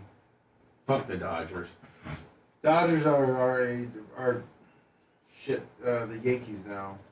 And it's just gonna make all the big teams. It's gonna create such a division. Oh, there's gonna be fucking 6 teams that are gonna spend shit tons of money. What's up, LM Close? Hi, LM. And baseball will go on strike again.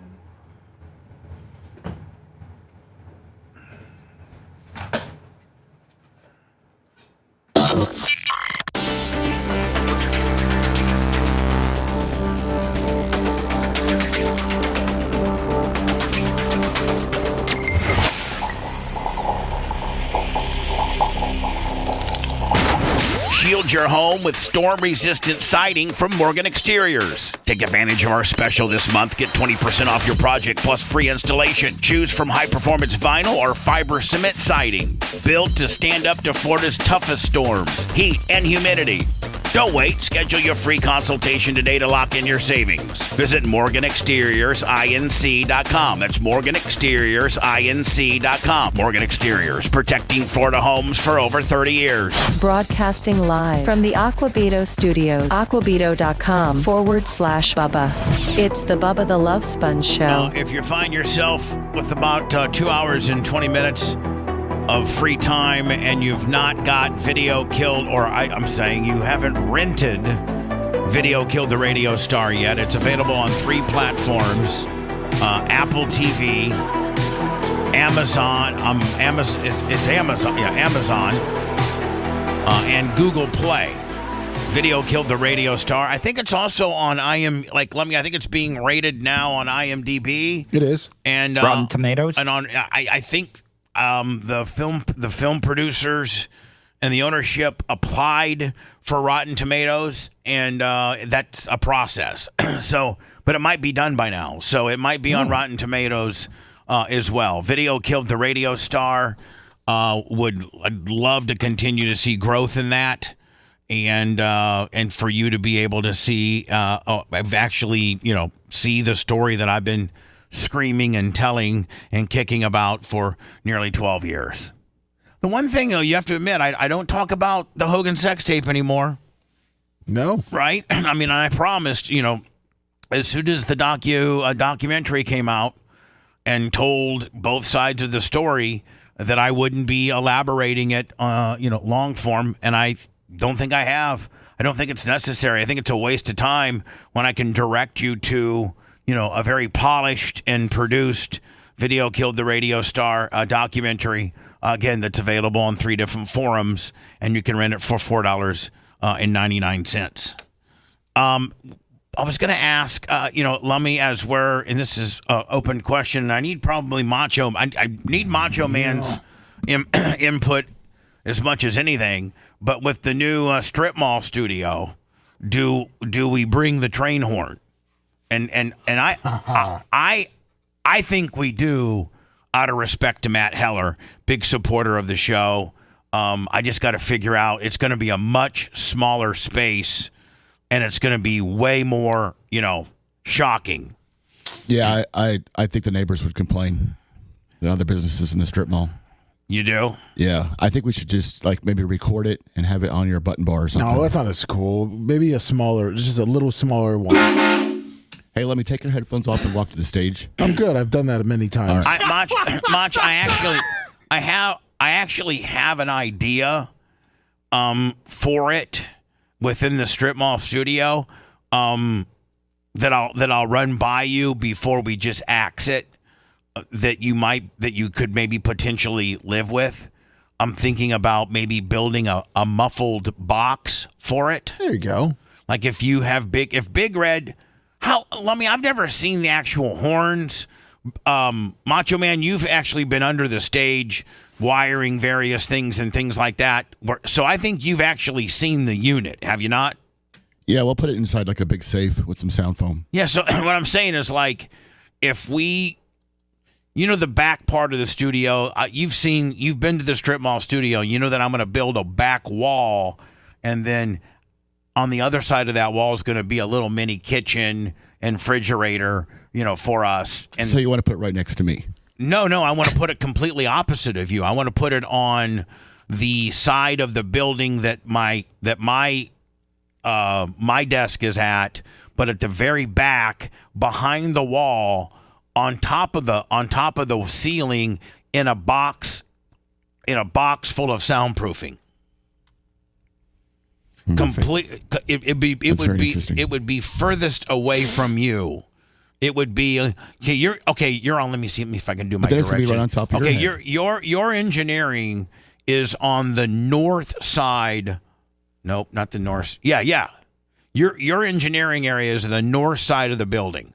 I want to put the horn on the south side of the building, outside of the studio, and on top of the wall, that they're going to build this false ceiling that separates the two areas, the broadcast on air, what you can see on camera, and then the kitchen. Like right now, you can't see the kitchen and stuff on camera. Well, we're going to have a kitchen in an area that's outside of the studio. If I put it not, because the kitchen's on the north end of the building too, but if I put it opposite of where the kitchen is, kind of over there where I was thinking about putting my weights in a box, I think that might work. How big? How many horns? It's very mobile, so we can try different options. Okay. Because otherwise we don't have a way for that celebratory. When LM close or John Costica drops 250. I mean that's just. I think people have. I think if we were to do a listener poll, which maybe we can on YouTube. Yeah. Should Bubba take? Should the train horn go to the new, smaller strip mall studios? Yes, for sure. It needs to. It's been around for a while. The audio effect is the echo in the big room here, and it's going into the different mics. That's why it sounds so unique. So I don't know if we'll be able to recreate that. No, I don't think. I think it'll potentially be a different sound. Yeah, absolutely. Absolutely. It probably will be a less of an abrasive sound because there's not a lot. There's literally just a thin piece of carpet that's separating it now from where it sits to us. Will you have your own bathroom at the new place? No, I don't have my own bathroom. We have a bathroom. One. Okay. So you've also become kind of lax because listen, I don't pee, but Seth will tell you sometimes, because he used to when he was beside me. Very rarely do I leave the studio. Maybe once or twice a week I'll go pee. You just have to poop all the time, though. I pooped before. I pooped before the show today, which brought me, which kind of set me back a little bit. I do have to. Macho Man in the new studios have to put some type of fan system or something, because it's got a vent that goes, just a regular kind of flow through vent that goes from the bathroom right to the studio. So when you're in there dropping your whey protein base, yeah, Macho Man has whey Macho Man's on a. By the way, Macho Man, I don't think it's out of line. A lot of people don't know a lot of things about your personal life, but, and I know you like to keep them private, and I respect that, but I think you wouldn't have a problem with me saying you got a new trainer who's got you on a new diet, and you're eating a lot different, which I think it's making you poop a lot more. Actually, more fiber? Less. Makes you poop less? Yeah, because he got me off the powdered proteins. He's got me on real proteins, real meats and chickens. So is the powdered proteins not as good for you as what most bodybuilders think? It depends on your genetics. My genetics, it's pulled from a milk product, so my body won't process it. So it's basically So if you're lactose intolerant or something like that, a whey-based protein probably is maybe not doing for you what you think it is. Yeah, it's just running through you. So he wants you to get your proteins through food, chicken, meat, eggs. Are you doing eggs? Yeah, eggs. No just dairy. No dairy. Let me play this. So this is a guy that's a bad guy in California. A police pursuit on the 101 freeway in Los Angeles came up with a chaotic ending after the suspect bailed. So the suspect, as you on highways, when you separate two, highways, they have these big concrete, walls. Yeah. And they don't give. They're concrete walls. And they're porous. And if you would happen to get your leg caught between the car and the wall, it's going to absolutely cheese grade your leg off. Oh, yeah. So this guy, he tries to pull as close as he can to the concrete wall, but he gets his leg stuck, and the car keeps going, and it cheese grades his leg. And so as he tries to pull his leg out of, between the car and the wall, he flops over onto the other lane of traffic going the opposite direction and gets ran over. Oh, damn. Up into the Highland Park, Montecito Heights area. So, what happened? Getting out of the car? Oh, slamming on the brakes, trying to get out. Whoa, whoa, whoa. Wow. Oh, my God. Oh, no. See you later.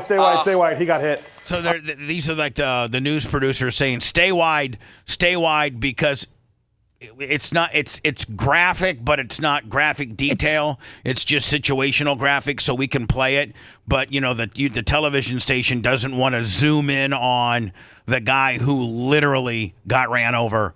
And if you're like a guy in the left lane and you don't know what's going on over there, you're just hammer down going 70, 80 mile an hour. Okay, we're going to keep our right shot. God. We just saw the Why does LA do this? Why are they fascinated with these car chases? Actually get hit by another. Oh, I'm fascinated with car chases. But then they complain. They complain about, it's too graphic. It's the news. I don't think the news should ever be edited. Well, no, I agree. So I have a mixed reaction to this next story. Then I'm going to go to words so I can kind of get caught up, because we went a whole hour talking about Pat's inability to be a real man. Pat the pussy, Pussy Pat. Ooh, that might be your new name, Pussy Pat. I mean, you got so many opportunities that are slapping you in the face. I sent a picture of the unit. To me? To Lummy. I didn't know but I didn't want to put on the air. All right, Lummy, can you text it to me? Yeah. Did you? No, I didn't know if he sent it to everyone. I didn't want to start texting. No, I'm sorry. Send it to me. Yeah, I will. And so this is the unit. Yeah, off of my security camera out front. So you do have plans for the unit to come over when you get done with the show, or even during the show, or even during hot mic or whatever. I would blow in a text to her and say, hey, such and such. No, you're coming. I know we got plans for you to come over tonight. Was thinking about getting some carry out or some delivery, Uber Eats. What do you like? I'll have it ready for you. Probably on that protein diet, like matchas. Yeah. I mean, not a lot of, very natural. Yeah, probably 6 broad foot. shoulders. Yeah. Oh yeah, Tuttle. If you don't try for that, and you say that she's kind of throwing it out there a little bit, yeah. Yeah, I mean, she is. I don't know if Colton, your vagina coach, is listening right now or not, but if he is, you call the warm line, Colton, and so that because if your life coach and your vagina coach both agrees on how you should play this tonight, then you're going against both of us, and we both could quit you. I wouldn't say that one of my best friends is going to quit. He's not going to quit you, but he's going to say, "Listen, I'm done giving you advice on chicks because you don't listen." Yeah, listen. Because you don't listen. Because, in fact, that's one of the problems that we have had over the years. You don't listen. You do your own thing, and you'll tell me that you patronize me by saying, "Oh yeah, I'll do it. Sure, no problem." And then you're a chicken and a pussy. I also feel like I'm disappointing and letting down my bros on the show, especially Seth. I think Seth probably is thinks I'm lesser of a man. Lummy, I know what he thinks of me. I think Seth Kushner would think that it was a pretty pimp move if you call. I'm not speaking on behalf of Seth, but I'm going to make a statement, and then Seth, you chime in on your opinion on what I'm going to say. I think it would be, you guys are scheduled for her to come over tonight after dinner. I mean after work. I think it would be a pretty pimp move, and at least a gentlemanly move that can't hurt you in any way, shape, or form. If you today would contact her, say, "I know you're coming over. Would you like me to have some dinner ready for you, whether it be Uber Eats or whatever? Let me know what you like, and I'll have it ready for you." And what else? And I've been cleaning. And what else? Big time. And do you like wine, or what do you prefer to drink?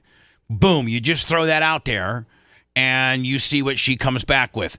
I think Seth Kushner, your fellow on-air bro, Kush. What do you think about that? What do I think about that exact scenario of him offering her food and wine? Yeah, and not expecting nothing, but other than having a meal and a drink ready for her when she comes over after a hard day's work. Yeah, I mean, I don't think it has to be that scientific at all. I think, they aren't children at all. I think that if she's coming over to his house, I think that it's, you're DTF. I think she has to know what time it is. I don't think Tuttle, I think Tuttle should, be a gentleman about things, but if she enters the domicile tonight, then she wants to bang. Right. And no matter how Tuttle goes about that, I hope that he's able to climb that mountain, because he did send me a picture of her, and it looks like that she can, deadlift 600 pounds. So, he's got his work cut out for him. Yeah, and she also carries. But Tuttle, what better way to be a gentleman and somewhat romantic than to have food and drink ready for her? I mean, I'm just saying. Here's your food and drink. And then I look, I'm at this point, I wouldn't even care, like, if she, like, picked me up, like, firemen carried me and threw me on the bed or She whatever. might. That might be the trigger that needs it. So, Pat, even Seth is saying, don't be a pussy and let this opportunity, and I think his exact words were, when she walks into that domicile, she knows what time it is. DTF, She's baby. not going to put herself inside of your home upon meeting you just a few times if she doesn't want to take you around the farm. Now, you could be a pimp and make her feel safe, Tuttle. Even though she's got muscles, make her feel safe. Yeah, and making her feel safe, Tuttle, is feeding her and drinking her. And taking care of her, having a little bit of a nurturing effect. Then she's gonna take care of you. I do have a great apron that I could wear. Oh, Jesus. Oh, there's a poll up, by the way, Bubba, on the train horn. What's it say? Should the train horn go to the new studios? 83% yes. 83% yes. And how do you argue with the greatest chat people ever? They want you to get in trouble as a victim. They want the strip mall landlord to come and say, listen, are you guys working on semis in here or something? Because I don't even, I got to find out who the next door, I think, honest to God, I think it's a rub and tug. No, I think it's a woman's hair. Okay. As long as it's not like a daycare. No. I think it's a woman's hair salon, like with coloring and cutting, and they do white girl hair or black girl hair, because it does make a big difference. I think white girl hair, and it's up there in Lutz. I just think for better content, it would be badass to have a black, like, beauty salon. I think you need to worry about the potential content via a very nice sexual story that you'll be telling us when we see you again about the unit, and then about your attempt to nose your wife. That's what you need to be worrying about. Don't worry about my strip mall studio and whether the hairdresser does black girls or white girls. Won't you worry about doing what I instructed you to do, my friend? And I'd like to, and if you do get lucky tonight, because we are friends, I'd like to get a little courtesy text tomorrow morning, and I can open the show up with a little report. Just like, hey, Seth, guess what? I got a text from Tuttle, and it looks like the unit and him went for like an hour and a half straight. Mm-hmm. That's wow. Seth would be like, oh, my God. I might need a halftime. Hello. Good morning. You guys see Alice or Viagra? Yeah, I do. Yeah. Hit that. Be rigid. Like a petrified rock. I've been also using the pump. Yes. The pump is so good for you. I know a lot of you Bubba Army fans think we're weird by us guys who pump our penises, but listen, think about this. There's no other way to exercise your penis. I could go. We have a gym that I hardly ever use. I'm probably the fattest guy in the world who has a industrial strength gym. But you can work your bicep. I got machines in there that can work every part of your body. But there's no machine at any gym in the world that's got a penis exercise. Yeah, nobody would wipe down that machine either. And can you imagine if you went to like a Anytime Fitness, Lummy, and they had a hole in the wall and it's a penis pump, and you just stick you're like, I'm doing a set right now, man. Hold on, buddy. Yeah. I'm doing a set of how many sets? 3 sets of 15. Can you spot me? Can you spot me? I mean, there's no way to exercise your penis other than a penis pump. Stop being so narrow-minded and gay phobia and realize Stop telling us to put our thing in plastic with the chance that we could. Dr. Dan got his boys, his beanbag. He got them sucked up into the vacuum. Yeah, I've had it. I've had that mishap too. And you just hit the release button and let the boys get out of there. Right. But have you ever hit the wrong button and instead of hitting the release, you just added more? You went up another level? Yeah, I have. Hello, who's this? Good morning, Bubba. It's Mike. How are you, sir? Hi, Mike. Hey, quick question. Hard to follow up after that when you got me spitting out my coffee here. Hey, I go to work. I listen to you guys super early in the morning, and then around 8 o'clock, I got to bug out for work. So I got in this morning and wasn't sure about the new strip mall studios. I guess I've been laying under a rock or something, but when is all that happening? Well, I mean, our lease here ends December 31st of 2026. So we have, a year and a half to get these, studios ready. I wanted to start them way, way, way, way, way early so that we have them built and tested and ready to go. Maybe Mark Tate will let me out of my lease here early. Maybe he won't. That's going to be a discussion I have with him as I get closer to having the studios done. But, by January 1st of 2027, we will have new studios. It could be sooner than that if we're allowed out of our lease. So, I'm just trying to plan ahead and not let me be like, oh my God, it's August of 2026 and we got to have, I could save a drastic amount of money. I mean, these studios are very expensive and they were very much, needed for what I built back in 2011 when you had bands come on stage and you had strippers that went on the pole and you had strippers that got in the shower and you had an editing team and then you needed a green room and, and so they serve their purposes, but it's way more space than radio has downsized so much that you don't need look, I got Tuttle and Seth remote and you can't tell.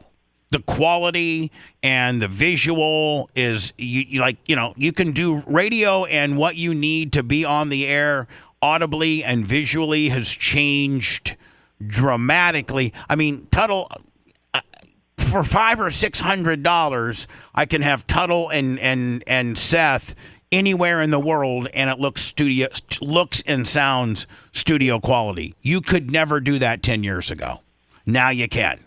So I can build smaller studios, have remote studios for Dan, Jay, Tuttle, Seth, and Brian, and have me, Lummy, Macho Man, Gene, and maybe a couple other guests, Seth on occasion, come into our new studios, but we don't need near the space. We got way more space than we need. And I can save a tremendous amount of money to make the business even healthier. Good deal. Hey, that explains it for sure. There's going to be some good memories lost in that studio, though. Right? Oh, it's going to be. It really is going to be sad. It's going to be sad. We had some great times in here. Just like we choked me out in that corner. I choked. Yeah, you're right. I choked you out in that corner. But the other studios, when you did the 3-man Circle Jizz, yeah, it's there. You did the pepperoni. You got shot excessively to the point of death here. That was there. Yeah. So yes, sir. But then it's a ways away. I'll have it fully built, fully tested, everything before we make the move. We might, and it has a lot to do with the landlord and what he allows me to do. Understood. Thanks for the clarification. All right, man. And by what means do you watch or listen to us daily, buddy? Actually, AM radio in the morning. I'm old school, and then Facebook throughout the day, and get caught back up on YouTube at night. So perfect. That's great. Trifecta deal. That's great. Thank you. Yeah, you're welcome. You guys be good. You too, man. Appreciate it. I'm gonna miss that palm tree I crashed into. AM 820. AM 820, then over to Facebook, and then touch up with what he may have missed video-wise on YouTube. I like that. A 3-prong user. Appreciate it. 813-902-8222. 813-90-BUBBA. Hi, who's this? This is Lee. Good morning, guys. How you doing? Good, Lee. Hey, I was just catching up on the beginning of the show and hearing about Seth's sleep apnea study, and I just completed one last night, and I feel like I slept for a week, guys. Now, hold on. Was it the study? I mean, was it the study portion of it? Because I'm a little misunderstood. Whereas the study, they just hook electrodes up to you, and they're monitoring your sleep apnea and how many times you stop breathing and you're snoring and all that. Then they take that data and configure what type of apparatus you would potentially need, and then they prescribe that. Now, am I assuming that last night was the first night that you had whatever they prescribed you as far as a CPAP machine or something? No, sir. So it was the first time I went in for the study at all. They give you several options to see what you like on your face, whether it's the nostril or the full face mask. And yes, you're hooked to the electrodes, and they're monitoring brain waves, your breathing, your movements. Like once they get you hooked up, the nurse will have you blink your eyes, look left and right, look up and down, just to make sure that everything is reading correctly. And what they do is once you fall asleep, they can adjust the machine remotely from a computer elsewhere in the building. And I swear, I felt like I slept for a week. Yeah, but see, you understand, that's the more extensive study. And a lot of places now have a home study. And when I did it, I had a home study. Seth's got a home study where you hook yourself up to this stuff and hook it up to obviously a data gathering device. Then you give them the device that's gathered the data, and they curtail what you need. You can basically, they have it now where you can do what you did at home. And that's what I think Seth has. So he has where you can do the electricals and monitor brain waves. Because what I was told is you basically wear a ring for the home study, and it only monitors heart rate and Seth, what say you on your home study? There's something that goes on your hand, and then there's you tape other things to your chest. I mean, I highly doubt the home study is as in depth as the one that you did, right. But hopefully, we can come to the same conclusion at the end of the studies and get the help that we need. I highly recommend it. Yours is probably a little more intensive of a test, but Seth's test will certainly give them an idea of what he needs. Yes, sir. And I was expecting to sleep in like a hospital bed or some generic uncomfortable bed, but no, it was very comfortable. It's like a hotel room inside an office, and it was one of the best experiences I've had in a while. Man, you must have some good-ass insurance, though, man. You must have good-ass insurance. So, man, good talk. Hey, yeah, Blue Cross Blue Shield, brother. Woo. Hell yeah. I got the same thing. It's great. Thank you, my friend. Appreciate you. Hey, All right, have a great day, guys. Speaking of these home studies, I did the colon home study. The Cologuard? Yeah, where you poop in the box. That's ridiculous. I've done it, and it's ridiculous. Why? So it's bad to poop in a box? Like, no, I mean, it's just most it. If you look, first of all, it's about, unless you have an unbelievable insurance plan, the retail on it's like $700. No, I got good insurance. So if your insurance pays for it, then great, do it. But if you watch the commercial, they err on the side of caution, and there's a lot of false positives. So I came back, when I did my Cologuard, it said, I had an issue. I tested positive for an issue. So I went to the guy and got my colonoscopy, and I didn't have any issues. I had one little polyp. And so, the doctor, so I asked the doctor, the colonoscopy doctor, and I'm like, well, Cologuard said I had an issue. She's like, listen, they err on the side of saying everybody's got an issue just so that you can't sue them. Meaning like, Cologuard said you didn't have an issue, so you didn't go get your colonoscopy and you died of prostate cancer or, whatever, rectum cancer. And then you try to sue Cologuard because they, said you didn't have to go. I don't know. I've never known anybody that did Cologuard and it said you're good. I think it's kind of, in my opinion, It's a damn scam. I then. think it's a shakedown. And it's really cumbersome on how you poop in that bottle. Have you done it? Yes, I have. And how you had to put that little container inside your toilet. Mm-hmm. And then you Gotcha. gotta poop in a bag, basically. Then you gotta seal it all up and send it. It's weird. Man, I wonder if UPS or the post office see Cola Guard boxes and be like, ugh, we know what's in there. That's right. When we return, there's a woman that her and her husband or her and her boyfriend got kicked out of a Kansas City Chiefs game for excessive celebrating and standing. Now, there's a part of me that says that's ridiculous. If you're not being too overly obnoxious, they shouldn't throw you out of a game. But then there's another part of me, man, that I have gone, like, I'll just tell you, I went to a Notre Dame game one time, Nikki and I. My good friend works at Notre Dame, got us great tickets. And they were like on the 45-yard line, about 10, 15, 20 rows up. Great seats. But nobody sits down the entire game. Nobody. Like, have any of you been to a game, whether it's a college game or a professional game, and everybody they stand up the entire game? Yes. And like, I'm like, are they ever gonna? I want to sit down, but I don't want to miss any action on the field. Why is everybody standing? Yeah, it's normal in college, but not in the pros. Yeah, when I was at the Swamp, when I went to Ben Hill Griffin, everybody stood. Yeah. So, Lummy, does it? I think standing happens more in college than pros. Yeah, it does.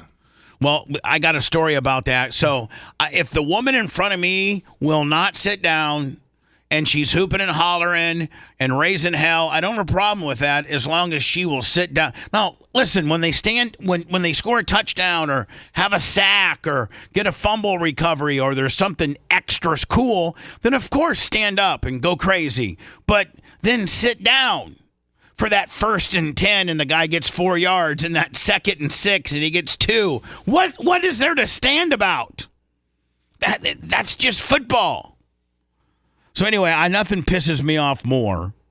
And the worst, Lummy, is if you get near a student section, because those mother effers never sit down. No, they do not. Yeah. You have a better chance of, Lummy, like where you sit in the buck section, the club level, the more affluent people, they don't want to stand up all game. They want to enjoy their cocktails, and they're probably a little bit older. That's why they're more affluent. They're paying $325 a ticket. They want to sit down a little bit. You'll be surprised. And also, though, college football stadium seating it's very narrow. Like if you're anywhere being overweight, like it's got to be hard for you to sit in those seats. I'm always taking, like if it's a regular seat, I'm filling the seat all the way up. But if it's a bleacher that just has seat 18 and then they got a little line, then seat 19. Yeah, you're spilling. I'm 25% into 19. Want to listen to the show on demand and on the go? Enlist today at BubbaArmyHQ.com. Sign up and start listening. The Bubba the Love Sponge Show will be back after this.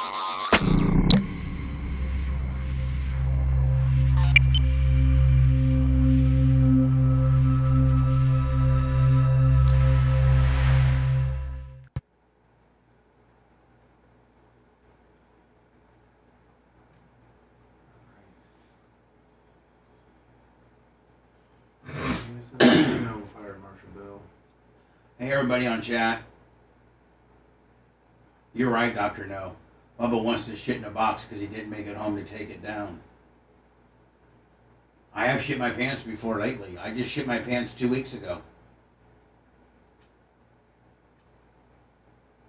You're right, Dude Tart. Same goes for concerts. Motherfuckers never sit down at concerts. Ever.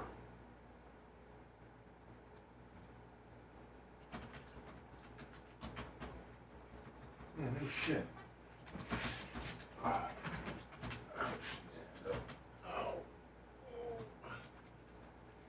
Lunch.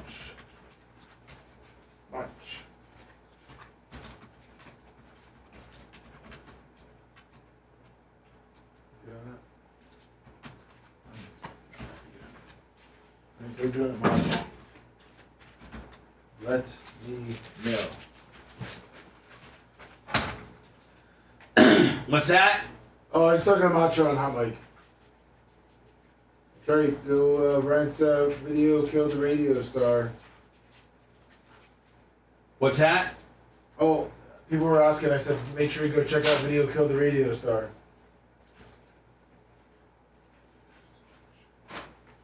No. Yeah, I just wrote down. Oh. Make sure you put it in there. Other spin instructor, they were sitting too. That's pretty bad.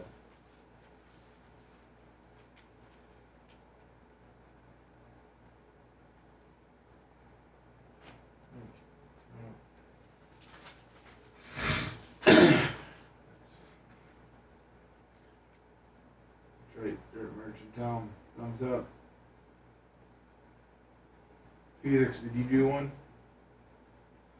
Flood City, 74 Month Street, Glide Street, 50 months.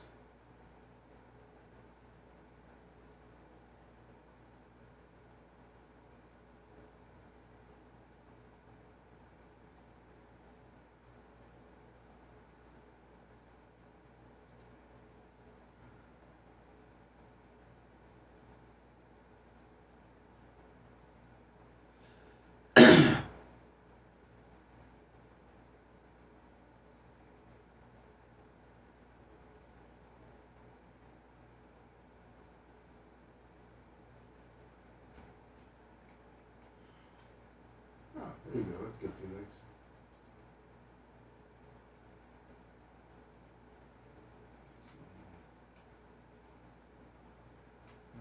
No. There.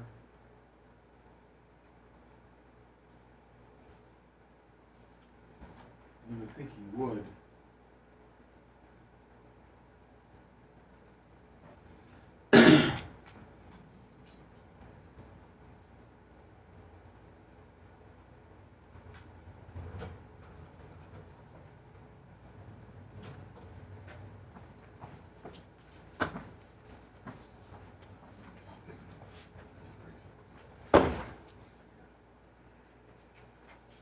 Okay.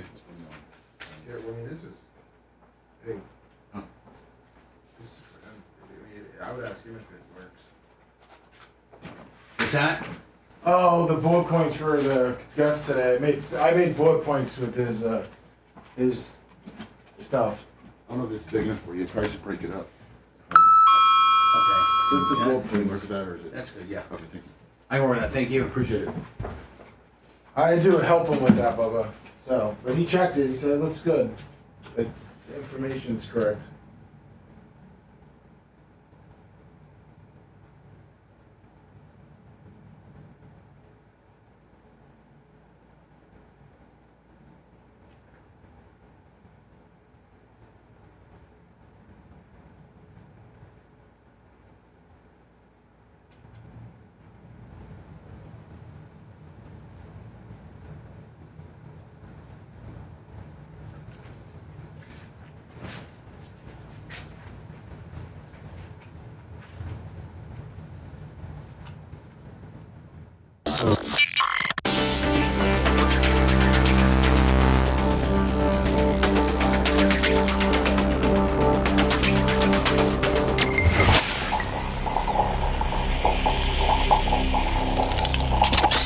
Broadcasting live from the Aquabedo studios. Aquabedo.com/Bubba. It's the Bubba the Love Sponge Show.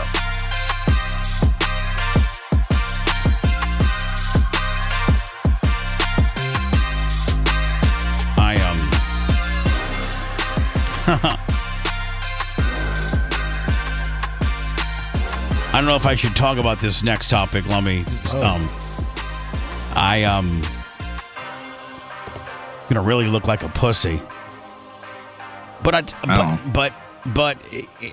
I'm being honest and truthful, and I think I told everybody last week that I got down a Taylor Swift rabbit hole. Yeah, and I really, I don't know if I'm a Swiftie but I really, really, really, really, really like her now. Not like the way I like Caitlin Lockerbie, although I think Taylor Swift's beautiful. I think she's beautiful, and what makes her more beautiful is just her intellect, her style, and her grace. I don't know, because with Michael Jackson came baggage. With Elvis Presley came baggage. With all these big, I mean, can you help me out, Seth? Could there be, Taylor Swift is that big, if not bigger, with a lot more class and no drama or controversy. I'm trying to think of people in our lifetime that are either are dead or are currently still alive that are in that category of all, maybe Madonna.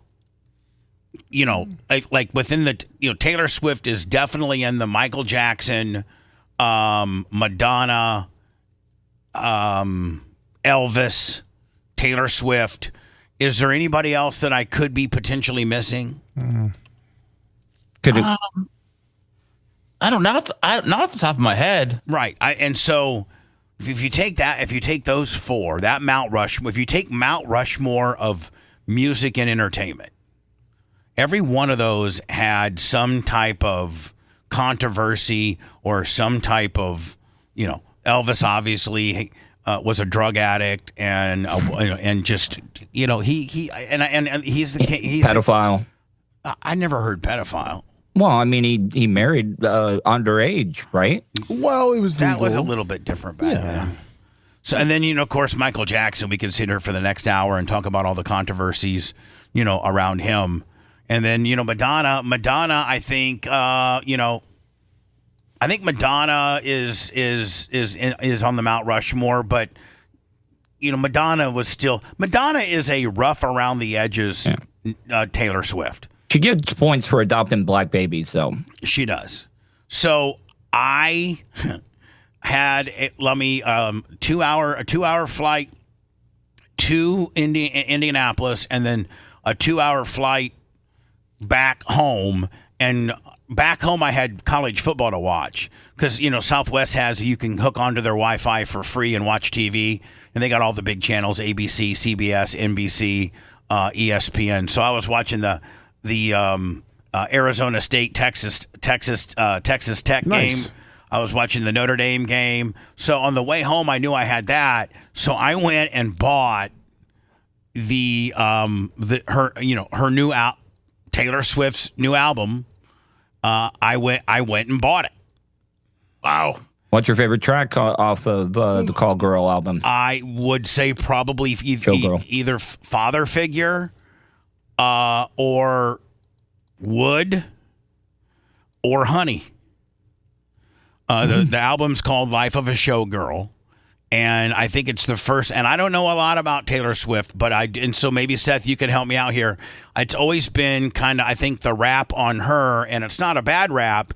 Is she's been through a lot of relationships, like all of us, and especially people in her industry have, and a lot of times, none of which have worked out prior to Travis.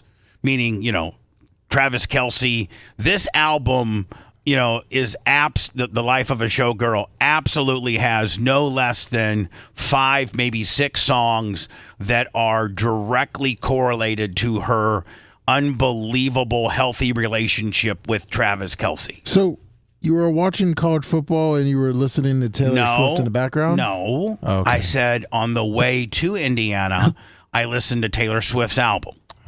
Who cares? Until if he was. Hold on. Just ask the question. On the way home, I watched football. Oh, okay. So I flew up on a Wednesday knowing that my plane left Wednesday morning at 6:20. Well, all there is on TV is Good Morning America. There's nothing on TV. So I figured, okay, if I'm going to listen to, and I really, after watching her 3 or 4 different interviews. I watched the Travis Kelce with his brother when he proposed to her. I watched her do an interview with a guy in BBC Radio. I watched her do another BBC interview with what's called like Hits One or something like that. Oh, and BBC Radio 1, yeah. Yeah, so I watched a couple things. I watched a couple videos and tried to get up to speed on her the best that I could. And everything that I watched, and now this is. Have you watched the Eras tour? Have you watched the Eras tour, like concert, like I've watched, show she did? I've watched some of it.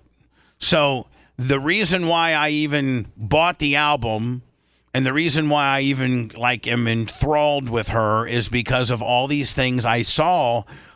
All these interviews and things that I saw, and how just real she is, and how well-spoken she is, and how brilliant she is. And so I went and bought this album. I can't tell you the last time I bought digitally an entire album. I can't tell you the last time I did. And so I bought it, and I listened to the Fate of Ophelia. I listened to Father Figure. I'm trying this off the top of my mind. Ruin the Friendship. I listened to Actually Romantic. I listened to Wish List. Wood, Honey, Canceled. And then In the Life of a Showgirl is the closing title track, which I think features that Sabrina Carpenter chick, Lummy. Did you see her? She was just on SNL singing in her underpants. I know. Bubba, dropping the F word. Dude, her body is so friggin' unbelievably perfect. Like, she had the underwear on. I mean, Colton and me were watching this when it aired on Saturday night, and I'm like, holy crap, look at her. So the Father Figure is from the George Michael 1987. I will be your father figure. Put your tiny hand in mine. So she did that. That was great. But it would, and let me, as I'm listening to these, I'm looking up, on her Wikipedia and various things like that, trying to find the lyrics and trying to listen to what. And I think Wood is she's talking about Travis Kelce's hard on. Yeah, nice. She's actually talking about his hard on. The girthiness. Right.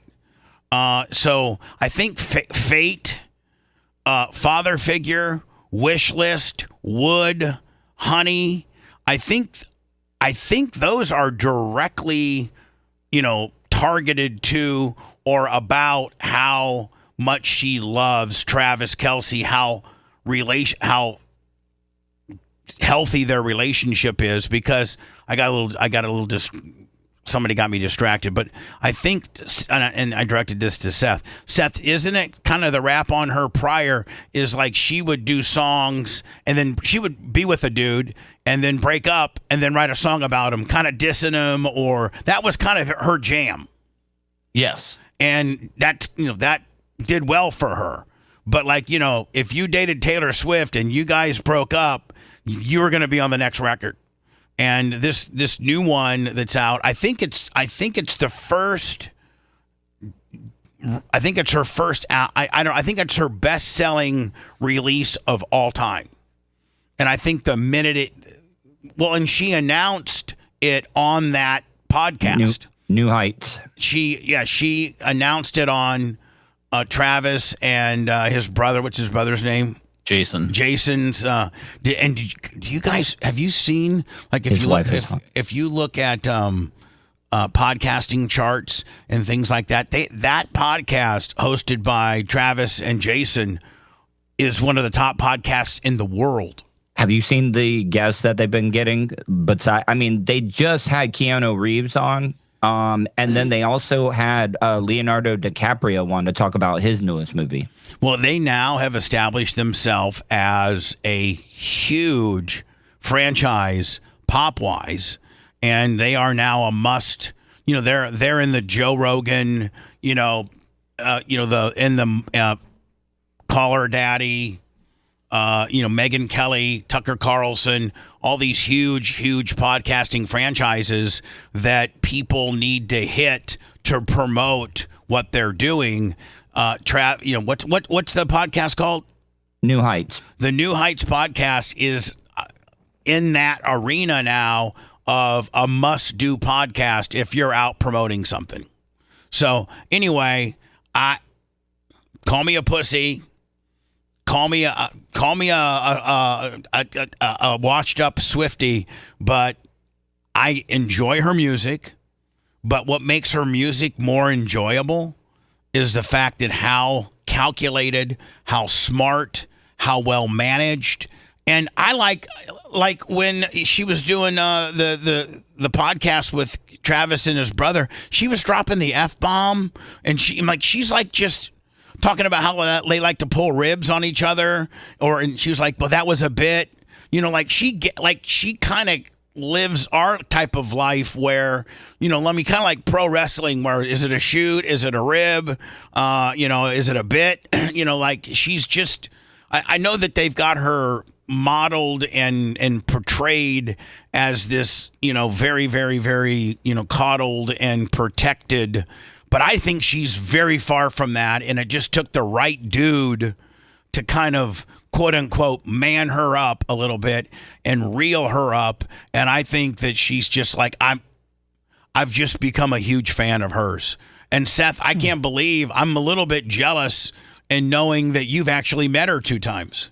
Yeah, no, you should be. It was a monumental moment. But Bubba, the audience is very disappointed in you. I mean, I don't care. I don't care. I do not care. Don't read the chat. I don't care. Is it wrong for me to admire somebody that's talented, somebody that's absolutely brilliant, not only in marketing, not only in, I guess, her relationship with Travis, but also as a songwriter, a business person, and being that popular is so hard to keep yourself above the drama fray. And she never has, there's never been, not that I know of, a big, Taylor Swift scandal. No, there isn't. Didn't she start off as a country musician? Like, wasn't she more kind of like leaning towards the country when she first started out? I think it would be cool, like, if she kind of did a full circle and put out another country album. It would be huge. Like, it would be the biggest thing in the world. And here's the thing, man. People that are making fun of me, I'm sure that there's a musician or television show or something that you like that you may not. I love ABBA. That, people might make fun of. I'm not trying to make it creepy. You've not heard me reference that I want to have sex with her or, she is a very beautiful woman, but I respect talent. I respect intellect. A couple of things I don't have. And I respect how she's just been, I just got a lot of respect for her, and I'm a fan. And I'm sorry, maybe that should show you that I'm not afraid to show, I don't know, I wouldn't say my feminine side, but my less than manly side, I guess. And how many other, how many dads out there that have younger kids? Like, for instance, I went to Larry Plummer's, and all of his grandkids came over, and their moms are in their 30s, and their kids are in their, I think the youngest are 4 and the oldest is like 8, and they all know they're Swifties, and they're singing all their songs, and the moms are singing all those songs, and the dads are exposed to it, so I'm sure that they know a few of the songs. What's wrong with the fact that I, admire this woman and think that, and listen to her entire out. How many of you are making fun of me right now and you've never really, really done any deep research on Taylor Swift? Now, I was indifferent about Taylor Swift up until I saw all these articles in interviews with her and how well she pulled them off and how talented she is and how well spoken she is. And so then I started digging deeper. And then what do? Well, then you start. If you start digging a little bit deeper, then you go and listen to some music. She happened to have a new album that got released like the first week of October.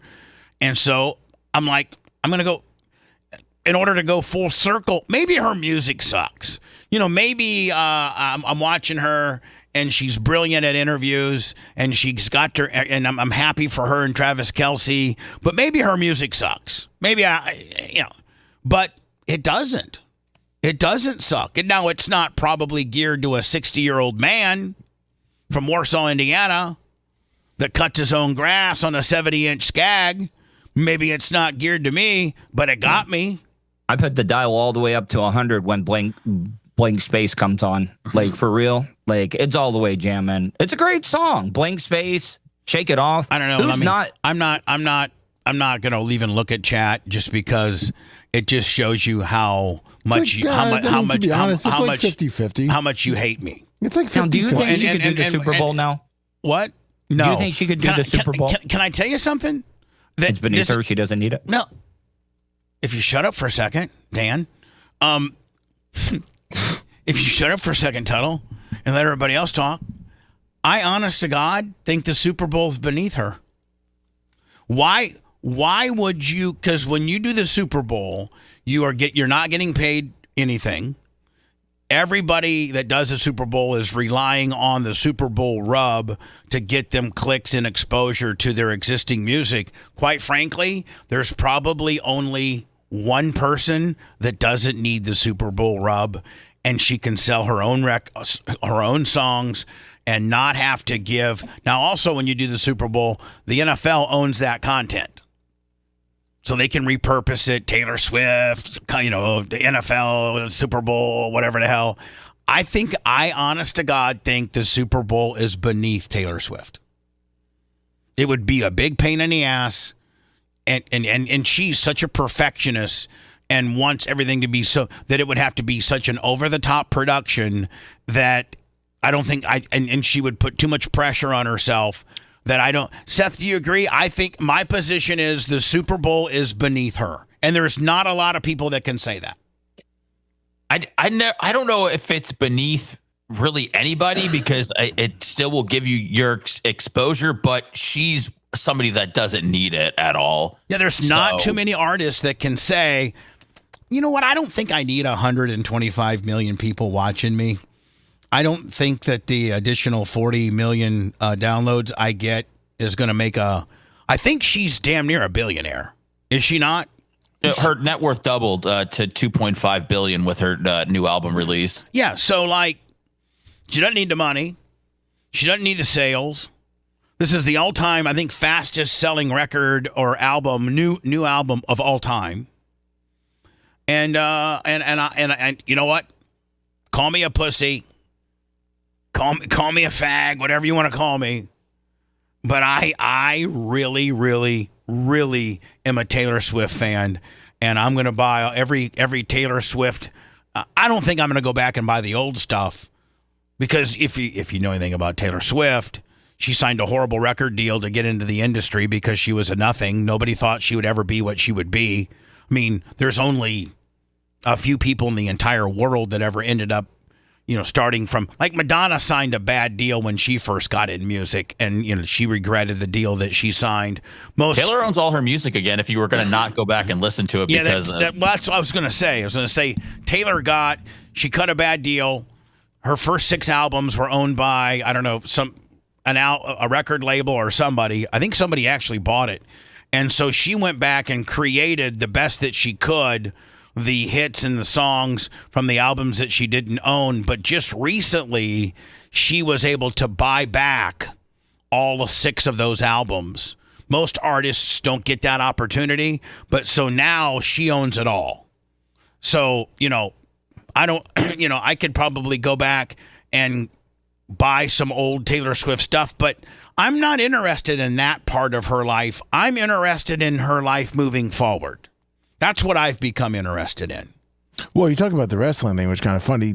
She was Jeff Jarrett's babysitter for a couple of years. Yeah, with Karen Angle and with the other his first wife that died of cancer. Oh, really? Yeah. Yeah, she was Jeff Jarrett's babysitter. Yeah. Because he lived like in the Nashville, Tennessee. I think that's where is that where she grew up? Yeah, he said like 15, 16, 17. Yeah. So, let the ridicule begin.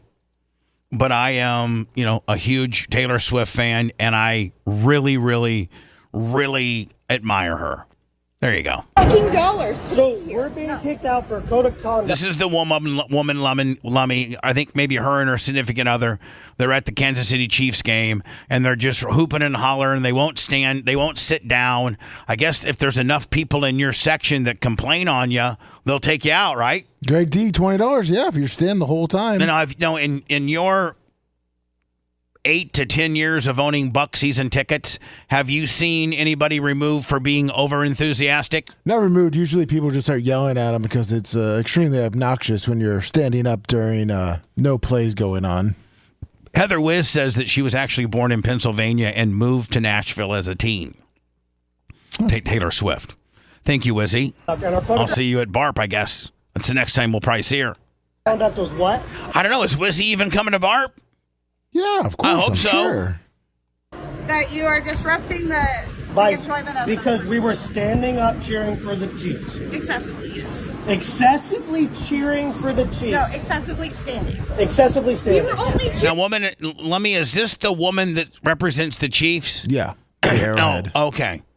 And she's talking to the guy that she's kicking out. She's the usher security company that's contracted by Arrowhead Stadium that has to do stuff like this. Yeah. For the Chiefs. Excessively, yes. Excessively cheering for the Chiefs. No, excessively standing. Excessively standing. We were only cheering when they're on the so field. So standing up and cheering when the Chiefs are on the field is excessive. No.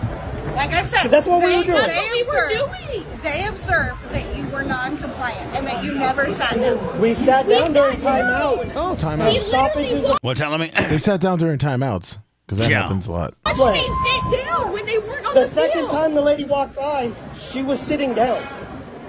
I was sitting down. So I don't understand how it's a code of conduct issue for standing up cheering. Again, I have told you that it's a non-compliance issue. If you have further issues with our decision, then you can call into the Chiefs on Monday. Yeah, like you're going to get anywhere. Yeah. Hello, Chiefs. Yeah, I got kicked out on Sunday by this fat bitch, Usher, and said I was not compliant. And they're going to say, whatever, buddy. Pack sand. What do you want us to do, reimburse your ticket? You got kicked out. You know what? We invite you to the next home game if you're a season ticket holder, and sit down more often because the people behind you, couldn't take it any longer. And if you can't comply, I think they have the right. I think they do have the right to pull your season tickets. I think they can. Yeah, if they want to, yeah, definitely they can push. Arrowhead has a waiting list of people that want season tickets. Yeah, I don't think they're hurting for that. No. I can assure you there will not be a refund because it was a code of conduct violation. And just so I'm clear, the code of conduct violation was standing up and cheering. Standing excessively. Hey, do you guys stand up? Standing excessively. Man, you know what? Why couldn't they go to these people and say, listen, people in your section are bitching that you guys won't sit down. This sounds like somebody that's going to... Bubba, this guy and this girl, did you hear that the way that they're going at it? Like, you think that they would be easy to talk to at a game? Do you think they would listen to anybody? Well, but here's the deal, Seth. I agree with you. The guy's being, inconsolable. The woman's not moving her position. But I think when you're at this point, when you've been hauled out to the outside of the game, in the hallway, I think you're on the verge of getting kicked out, and it might finally set in. And if you say, listen, we're going to let you go back, but you got to sit down unless they score or, whatever, because people around you are miserable. They want to sit down, and you're raising hell. This is your last warning. The next time I have to come back, you will be trespassed from Arrowhead Stadium. Well, it sounded like they did say, because he said The second time they came back, they came by, she was sitting down. Violation was standing. Here we go. So here we go. Then you can call into the Chiefs on Monday. But I can assure you there will not be a refund because it was a code of conduct violation. How'd it to be the Chiefs personnel have to take these phone calls? Remember, a pissed off fan. And just so I'm clear, the code of conduct violation was standing up and cheering. Standing excessively. Hey, do you guys stand up and cheer for the Chiefs? No. No? All right. Some guy says no. No, you notice how nobody wants to help you out nowadays, Lummy? Everybody wants to hang you out so bad, make you look so bad. Everybody's all about getting canceled. Those people are probably in the section and saw those assholes sitting there standing the whole time. Yeah. I think I would have given them. I would have pulled them out into that hallway there. Said, "Listen, this is absolutely your last chance, and if you continue to stand up and you only sit down during timeouts, you're going to be pulled from the game, and we're going to take your season tickets." I think at that point it would set in, Lummy, that him and his girl needs to sit. I wouldn't even. You know what? I'd sit down like a perfect little soldier and not even get up. That's right. Even when they score, I'd be like, I'm not standing up, buddy. When we return, first of all, Trump, I guess there's is the White House denying the fact that this is a thing? TMZ usually pretty much is on it. You know, they were somewhat on it during the Hogan death that I pretty much nailed.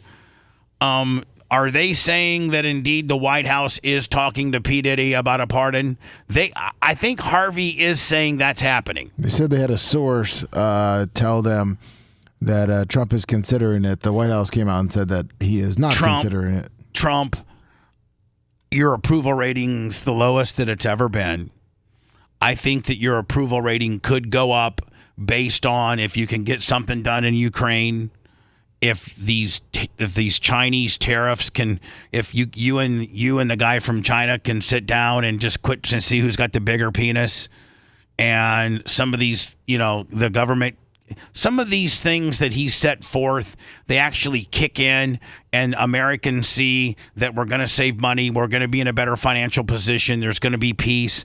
I think that his approval rating is really, really low, but it could go up if a few of these things, it takes a while for some of the programs that he's put in place that people are pissed off about. I think it could go up right now, but I think pardoning P. Diddy would do nothing but piss people off. I think absolutely. I mean, at that point, you are now saying that 11 jurors in New York City are wrong. 11 people that live in P. Diddy's community, a jury of his peers, and a judge got it wrong. And you're almost playing God. I can't imagine that this is even remotely close to being on his radar. I hope not, because I'm on the fence with Trump right now. You know that I'll cheer him when I think that he does well. I think he needs to stop the bragging, and I think he just needs to be more presidential. But this is not what our country needs to be focused on. It's not what you need to be focused on, and I think that this would be a huge, no pun intended, black eye on your presidency. Yeah, you let the Chrisleys out. You let this. I don't even necessarily the senator, the gay Republican senator from New York that he let Soros. out. What's his name? Soros. So I didn't even agree with that. And now you're talking about P. Diddy? Well, the White House came out last night and said there's zero truth to TMZ. Well, let's at least see what TMZ's playing. And then I got another guy who smuggled a gun in his butt. He actually put a 22 caliber handgun in his rectum, and he was in a police van being transported to the jail, and he pulled it out of his butt and shot other inmates. He shot other inmates with a butt with. You think it had poop on it and stuff? It had to have, right? I mean, I think so. I mean, I don't know the distance between where the poop ends and your rectum, the exit begins, but I got to think that a gun would be so large that you'd be hitting Brown. Do you put it in a bag, I guess? I don't know. I think you'd have to put it in a bag in fear that the poop would clog up the gun. Now you're shooting poop. That and more next. Stand by. If you liked that segment, then you'll definitely like the new redesigned BubbaArmyHQ.com. We'll be back to the Bubba the Love Sponge show after this.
Lummy. Yes, sir. The guy actually, this outline is pretty good actually. I did that for him. Oh, you did that? Yeah. Hold on. I tried to check it for him. You did that? Yeah. You did that? Yeah. And he checked it. He said it looks fine. So, otherwise you were going to get more running. Lummy, that is absolutely brilliant. Like you fucking nailed it. Well, thank you. I'm gonna get on the air and talk about that. Fucking Lummy. Otherwise, it was going to be run on, and we might be locking the door.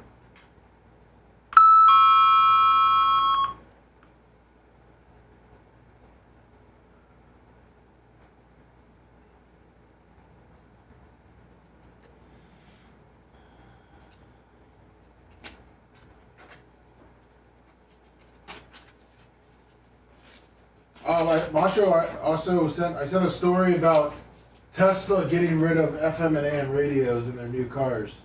Oh, where's that? Was that on my? It's in your messenger. Okay.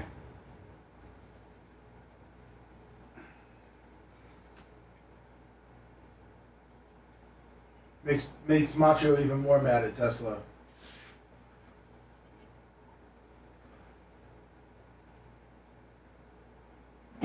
Felix, I got a place you gotta call.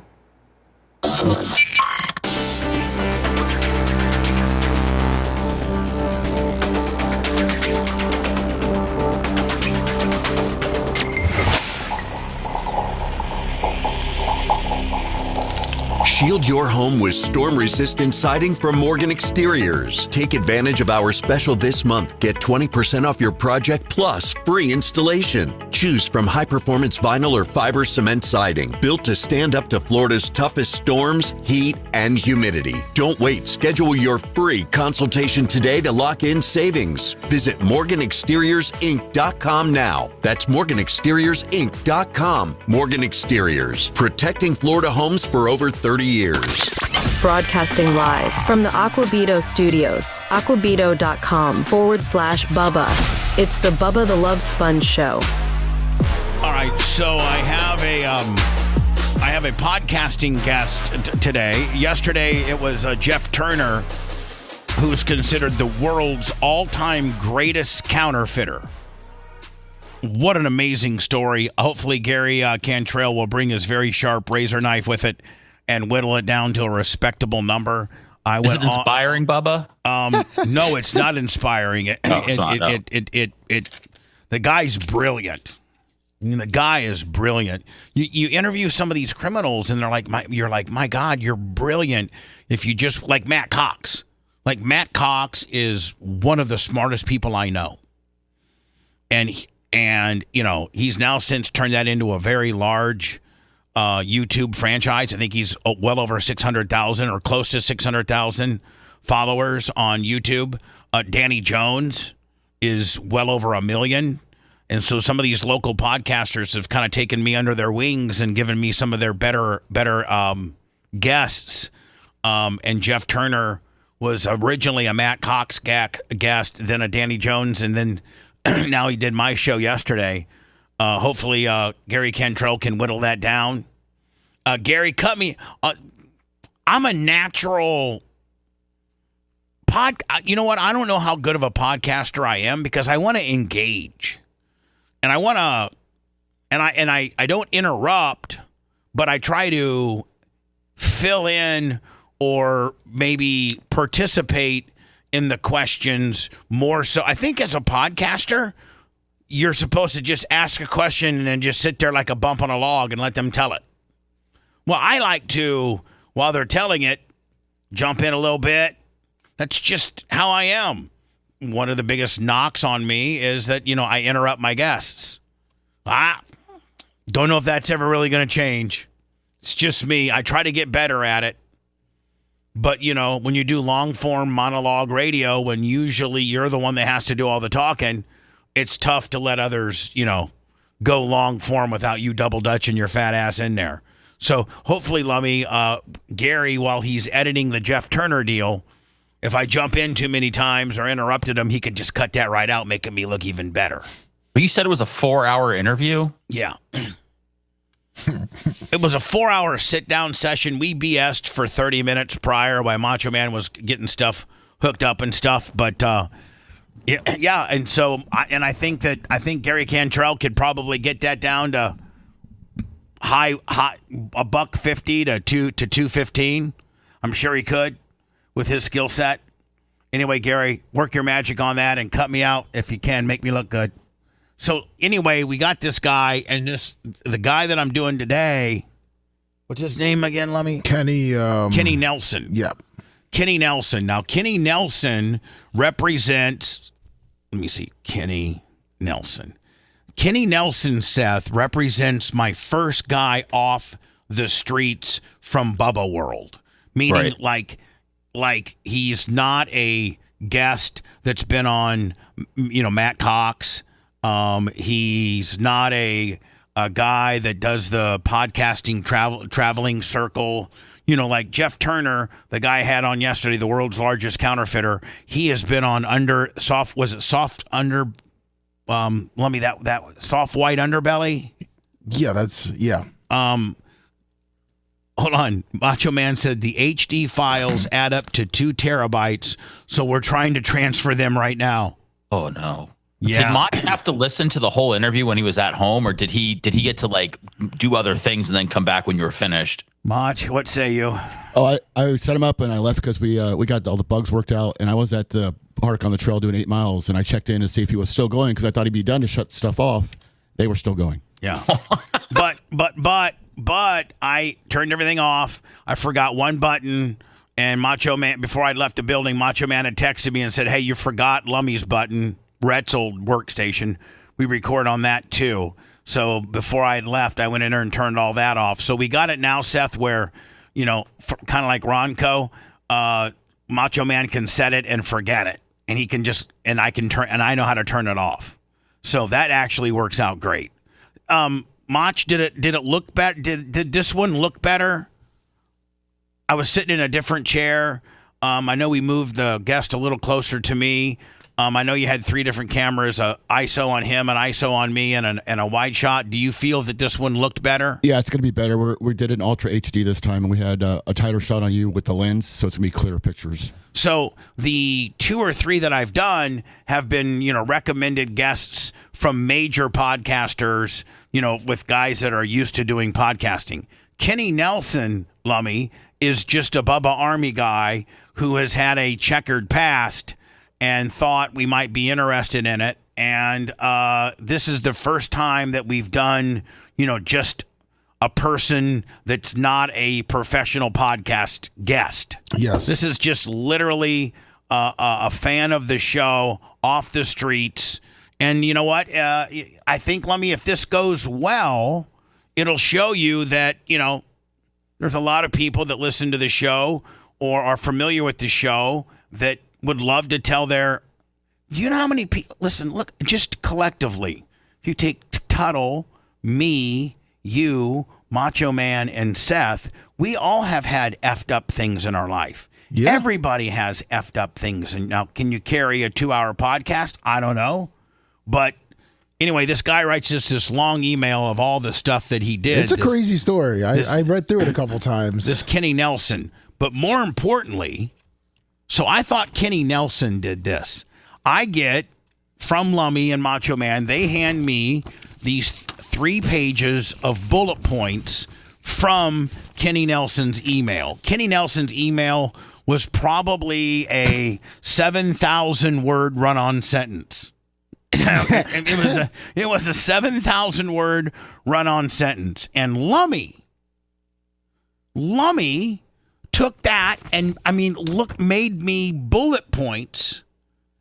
I mean, Lummy, you laid it out. I mean, Lummy, I'm very proud of you. Well, I read his story multiple times, and I was like, all right, if he can't do it, I got to at least give him something to look at. And he looked at it. He said it was fine. But oh, my God. I feel like you would get lost, so I tried to do it to where it could lead you. Oh, no, listen, I'm going to follow this. This is perfect. Okay. I'm going to follow. This is what I needed on his 8,000 word run-on sentence. Yeah. So, Kenny, this is going to be good because Lummy spent how much? Was it at least a couple hours? Well, I was working on it last night, and then I didn't get his bullet points back this morning. I was talking to Macho about it. He sent another small summary, so I just added a little bit more. So I mean, this is at least 2 or 3 hours of work, and it's great. Seth, I mean, let me show you. Like Lummy, he completely bullet pointed and highlighted the whole. It's brilliant. I mean, that's what a brilliant EP does. I mean, I feel bad that Lummy had to, go through 700 pages and break them down to 3. And I hope it ends up being worth it. Lummy, how did I don't want to, spoil the interview, but we've talked a lot about it. What is the end of this guy's story? He's I think at the end of the story that he's got his life on track. Yeah. and he's close to being a normal dude. He's clean. He's been to rehab. He's been and you know what, Seth? The common denominator with the white van speaker guy, with Jeff Turner that I had on yesterday. Do you know what the common denominator of all three of these guys are? Pills. Yeah, this guy pill mills. Every one of them at one time or another during their life got heavily addicted to opioids.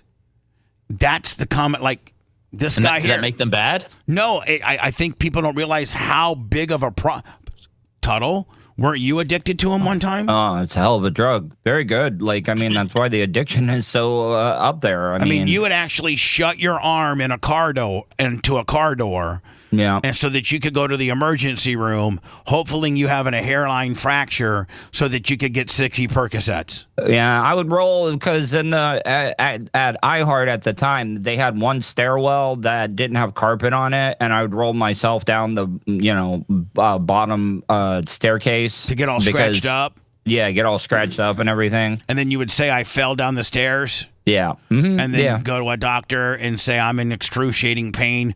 And then they can never really, you always say your back because they can't. Yeah, you can't prove anything with the back. How many vertebrae do you got back there? And what would that get you? What would that get you?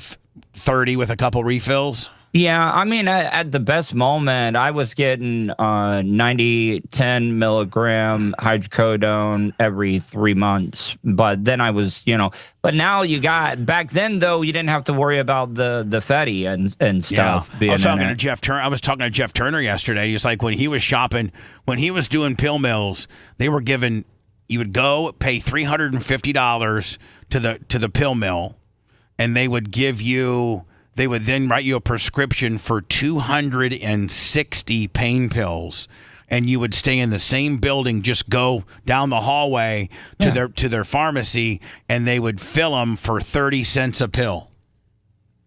And they would get you get 260 a time. You know where that all got started and how they took advantage of those people up in Kentucky, correct? Now you know that a lot of these pill mill doctors are still in prison. Yeah, they need to be. So what now? What were you going to say? So you had the Kentucky coal miners up there, and a lot of these guys are getting hurt, but they work the kind of jobs where you can't miss a day. Like you don't have insurance, you can't miss a day. You're going to work hurt and everything. Or they're going to replace you because they're going to replace you because those coal miners make like $50-$60 an hour. Yeah, so when they were getting hurt, so the pharmaceutical company would be like, well, this is the perfect place for us to try, test out OxyContin. So anyway, that's where a lot of the drug dealers would go. They would come down to Florida and then shoot on up there and sell them. Let me say, somebody suggested I should do I'd love to do. In fact, I'm throwing this out to the Bubba Army, especially if the Kenny Nelson, who came from our listenership, didn't come from people, Jeff Turner, who's a professional podcaster, guest, the white, let me was it the Williamson, Hollywood Williamson guy who shot and killed a guy. Yeah. That was our latest one that we did. That's up right now. And then our first one was the white van speaker guy. All of those are guys that are kind of in the podcasting guest circuit. They've done Danny Jones. They've done Matt Cox. They've done Soft White Underbelly. They've done who's that one guy? The little nerd guy.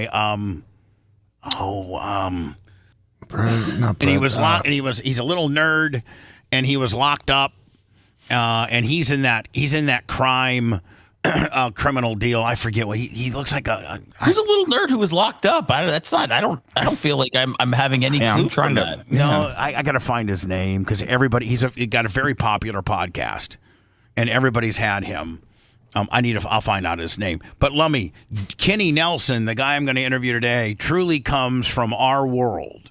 So that just goes. If Kenny Nelson works out, I'm going to solicit other Bubba armies that, people that listen to the show are familiar with the show.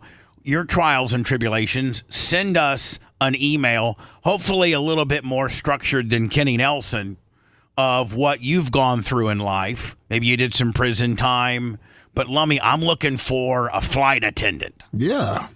I'm looking for some drug runners, for a flight attendant. Macho, I don't know what you're doing, but you're pulling up my OnlyFans thing here. Yeah. By the way, if you've not seen our OnlyFans, man, we got Bubba, the Bubba Army MILF Mania going on, Lummy. And I got 10 MILFs now. There you go. And you can go join our Bubba, go to onlyfans.com/the Bubba Army. And for $9.99 a month, you can go and see, like Janessa Brazil. Like I just put one up today, Lummy, that's Janessa Brazil doing the how you pump up your vagina. Yeah. Yeah. Oh. Where you make, and then you pump it up so much that it almost turns it inside out. Like it really, really makes it look like, what it makes it look like Missy Beefcake's lips.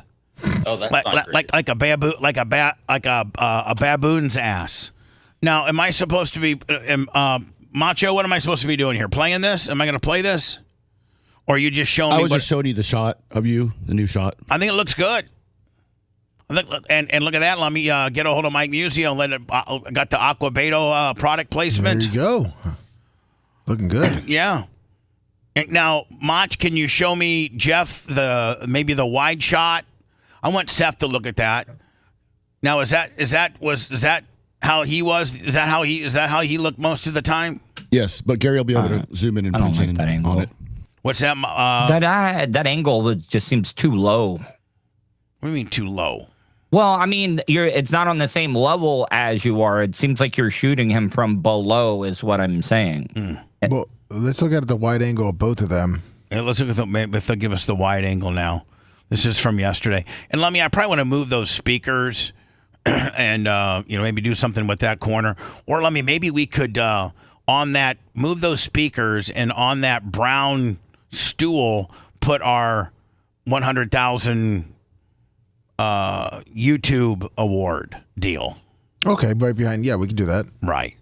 So if the Kenny Nelson deal works out, then I think we can go to our listeners and some of the trials and tribulations they've had, as long as it's a really good story. Prefer that you had maybe done some prison time. And then, I'm looking for that proverbial retired flight attendant that can give me, the ins and outs of. Now, I need a flight attendant from like the 70s and the 80s, back when. What was that movie with Denzel Washington where he ended up playing, he was flying the plane back? Flight. Is it called Flight? Yeah, when he was drunk. Yes. He was drunk, and they'd have cocaine-filled parties in the captain's hotel room all night long, and he'd have orgies and things like that. That had to exist. It had to. Just the era that we lived in back then was conducive to that. Are you doing do you have a genre or a niche that you're going for with your interviews? Is it called do you want to talk to people that have been in jail? Is it like that kind of thing? No, not really. Maybe that's where I could use your help, and you could help me, name what I'm doing. Or right now, I've pretty much just been doing, criminals and fraudsters and things like that. I don't know. I haven't really honed in on what I'm doing. Tesla announced yesterday. Now, if this doesn't go to show you that we're headed in the right direction, and people that think they're all that, and they've not been working since 2017 is when we first went digital. 17, 18, 19, 20, 21, 22, 23, 24, 25. So 9 years, almost 10 years, we dipped our toes into the Twitch world, and we were available only on Twitch, and we did that for a long time until Twitch got, woke. And at that point, they're like, man, you can only make so much on Twitch. You got to go to YouTube. You got to have a presence on Facebook. You got to have a presence on Rumble. You got to, So we've been doing that. We've done well. I think we're up to like 500 or 600 million views Yes. And we're able to sustain our show, what we do here every 4 hours in the morning, sprinkled in with some podcasting. Me and Kushner do a podcast. Me, Lummy, and Kushner do a podcast. Tuttle does a podcast with his wife, who he's going to try to eat her butt this Sunday. I think, Lummy, you do a couple different podcasts, a weekend review and a sports deal. Yep. Seth and Babyface does a Blizzard podcast. So Loner and Stoner. Loner, yeah. We got all of that as a support mechanism to the show, but we're completely we are sustainable. Our business, the rent, the payroll, the light bill, the insurance, we are sustainable on our digital money and then the PayPal, Venmo, Cash App, the John Costicas and the LM Clothes and the Creatine Travises and the Big Reds and just the so forth and so forth. I know I'm missing a ton of them, but we're able to sustain that based on, making that digital switch, if you will, and not relying completely on terrestrial. Now, we do have 4 or 5 terrestrial affiliates that we're very thankful for, and we don't want to lose. But these radio personalities that are not establishing any type of digital or streaming footprint, eventually you're going to lose your job. And you're going to lose your job for one or two different ways. Either one, the businesses continue to shrink because everybody is cutting the cord, just like cable. They cut the cord for streaming, and that would be in the television / entertainment industry. And in the spoken word content radio industry, now you got car manufacturers that aren't even putting AM and FM radios in their cars. Tesla tunes out AM and FM for next year's 2026 standard models. So AM and FM radios are no longer even being offered in Teslas starting now. Because let me, I think the 2026 models are out now. Yeah, yes, they are. And, most people in their car, this is what if the content that you're providing, whether it's the Blizzard, whether it's the Stoner and Loner deal, whether it's the Bubba the Love Sponge, the morning show, whether it's my podcast with Jeff Turner, if I can't give it to you on this apparatus right here, and I'm showing the camera on my phone, the video might be a little bit behind. If you cannot deliver as a radio personality or a content provider, if you can't put your content on this device, you're wasting your time. Because everybody gets their content through their phone, and at that point then they'll Bluetooth it into some speakers.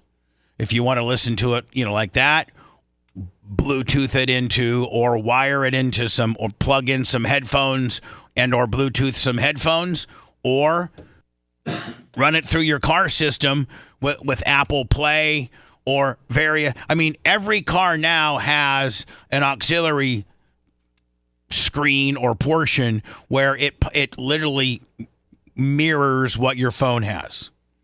Do you think he's doing this because of all the Starlink satellites that he has up as well too? Because they're supposed to work hand in hand. I think it's addition. I think providing an FM and an AM tuner costs a car maker, a certain amount of money, and he doesn't think that people that drive Teslas listen to AM and FM radio that much compared to listening to what they're Bluetoothing through their phone, or they're like Tara and Tarek. They completely they either watch my show or they're listening to their Spotify or their Apple Play music list. That's what people do. And so I think, Elon says, hey, it'd be interesting to see, maybe somebody can look up what's the dead cost for a car manufacturer to put in an AM and FM radio into that vehicle. And if that's $1,000 or $1,500 and people are dropping off that stage or genre by, the millions, then, as a car manufacturer, you rethink, they're constantly rethinking their options, and they're constantly trying to refine. $25 to $100. Is that what it costs? Yes. All right. But at this point, you're probably getting feedback from your consumers that they're not using it, and you can put something else up there. I don't know. I don't necessarily agree with it. And I don't want the why not? I don't want the terrestrial radio stations that we're on to be mad at us. But they even know. Listen, Florida Man Radio doesn't necessarily sell Florida Man Radio heard on 103.1 in Fort Walton Beach and 101.1 in Panama City. They don't necessarily sell the Nielsen Arbitron Nielsen ratings to get their advertising buys. Do you know what Florida Man Radio uses mostly to get the big Gus tractors and Emerald Coast Harley Davidson? Do you know the statistics that they use mostly and which works out best for them?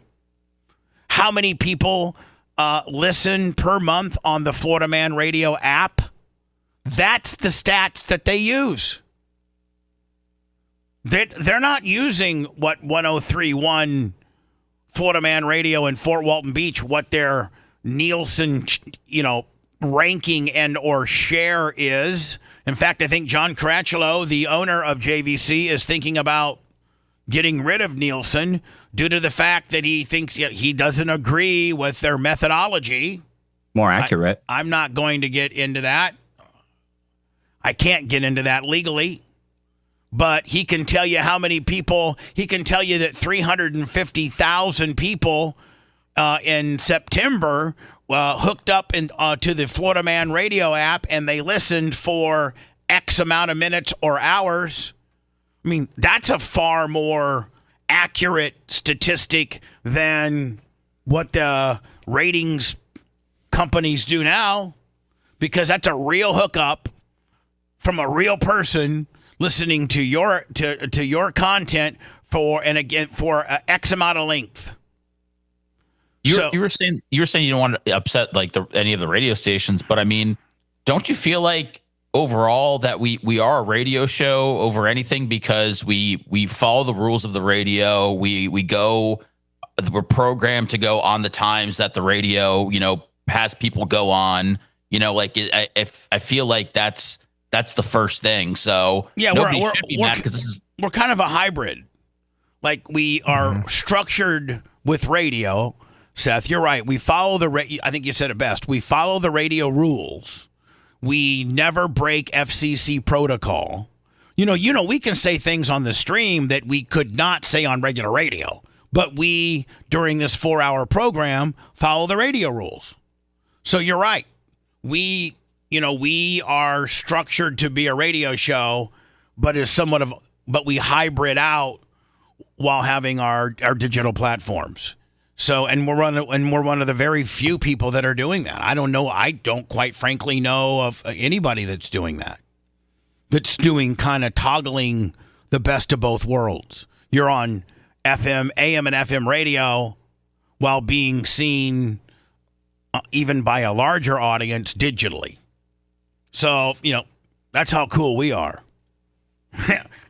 And it just goes, listen, so like I said earlier, you radio personalities that have not really established much digital real estate.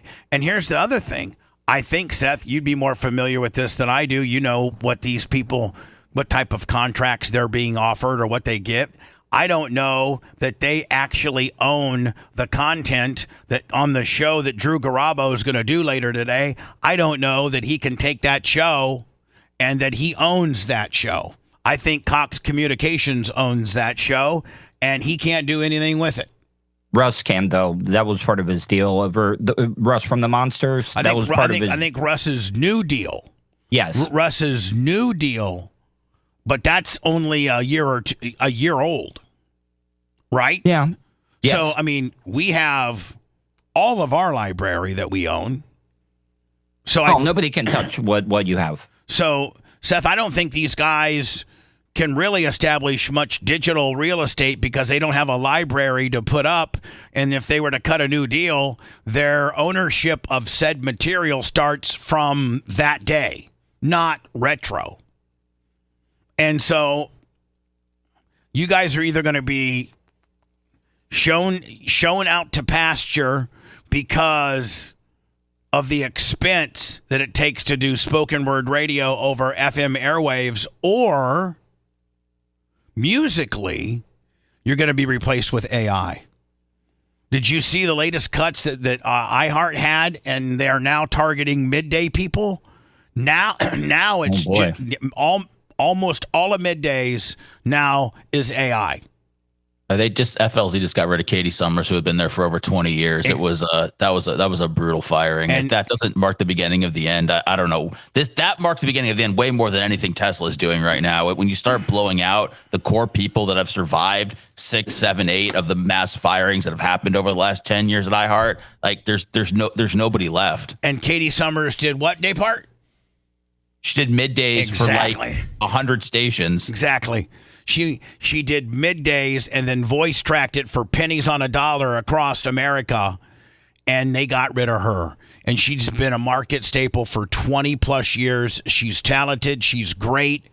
There's no way in the world you should ever get rid of her.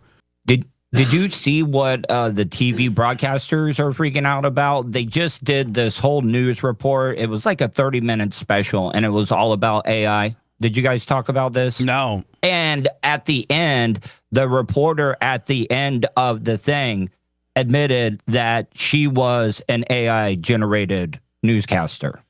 Oh, the whole entire time. So they do a whole. I like to see if you can get Vlummy that. I'd love to watch that. But but when Katie Summers for 93.3 FLZ, the first radio station that I worked at in Tampa, Florida, one that's very dear to my heart, the Power Pig. She's been doing middays for 20 plus years. She also was towing the corporate line by voice tracking middays in what, Seth, maybe 50 markets?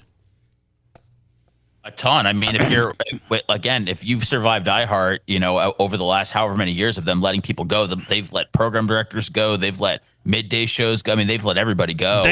They let Hartley Atkins, who was the president of all radio markets. Think about that. You only report to one person, and that would be Bob. Is it Bob Eatman? Bob, I don't know, whoever the CEO is, who, by the way, just re-signed a contract at $15.5 million, at 29. Let me look at Bob Eatman from iHeart's new deal. So Hartley Atkins started as a sales person, just a lonely sales guy, fresh-faced kid out of Gainesville. When I was at the Power Pig, him and Desiree and Bobby and LT and Jim Beard, they were all, the sales staff. Hartley Atkins worked his way up the iHeart corporate ladder to be the president, based out of Washington, D.C. He went up after Tampa and ran the D.C. market as a market manager, continued to climb corporately, and then made his way up to the president of all markets. You're second in charge at that time, third in charge, because they got this little bozo duo named Bob Eatman, and there's two dudes that Bob Pittman and Rich Bresler. And Rich Bresler. They pretty much have bamboozled and hoodwinked whoever owns iHeart for however long to continue to make these cuts. And Lummy, will you tell me what's the guy's name? Bob Pittman. Bob Pittman just cut a new salary deal. Now, Hartley Atkins loses his job, been with the company 30, 40 years, started out as a lonely salesman on 93.3 FLZ, works his way up to president of all markets, probably making couple million bucks, but he's a true radio guy, and, all market managers report to him, and Hartley is Hartley should be, running the company instead of this Bob Pittman dude. Bob Pittman, before he got to iHeart, ran AOL. Truly, he was in charge of AOL. Can you look up Bob Pittman's new? That's what I'm looking for in his deal. They have a lot of he can use the private jet. He has it till 2029. I'm trying to see how much it's worth. He signed a new deal, taking his new contract through 2029. I'm going to go to words. Give me the info. Okay. But when Katie Summers, who's been doing middays for 20 plus years, talented as hell, great person, who's also voice tracking, meaning not only is she doing middays at 93.3 FLZ, but she's also voice tracking, 50 or 60 other, top 40 midday stations for literally they pay them $1,000 or $2,000 a market. That's it. Now it's good for Katie. She can clean up on the deal, but she's not, making near what she should make. And when they cut her, when she gets fired for AI, then don't any of you think that you're not potentially on the chopping block. When Hartley Atkins, the president of all markets, who's been there nearly 35 to 40 years and started out as a salesperson at 93.3, the FLZ, the Power Pig, and worked his way all the way up to market president, who probably knows more about radio and that company than Bob Pittman, when he gets fired, good luck to you people who have not made the switch to digital. I'm feeling pretty good about myself. Give me that information. I'll come with next. Thank you. If you want a deep dive into the Bubba the Love Sponge show from the past, go to BubbaArmyHQ.com. We'll be back after these words.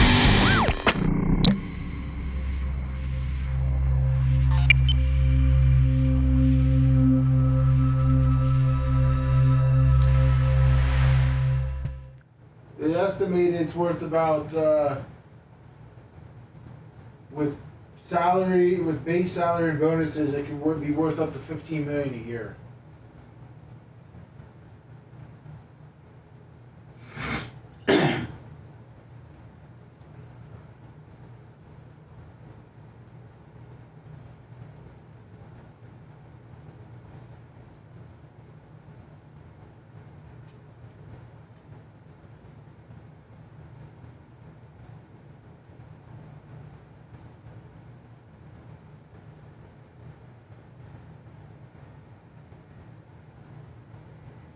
Indigenous Steve. Good to see that. He probably does double X gaming. That's true. FD Rebel in the underground. On the chip, 56 months.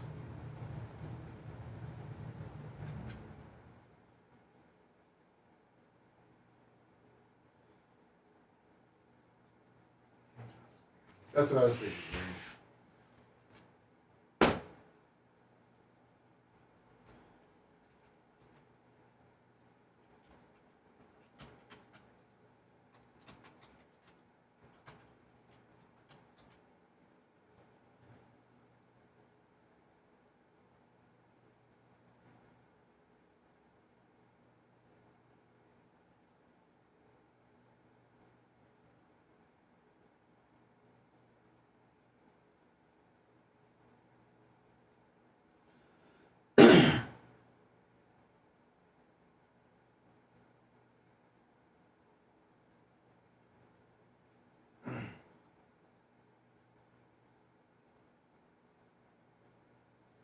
It looks like his pay stays the same, which is 1.8 million a year on the base.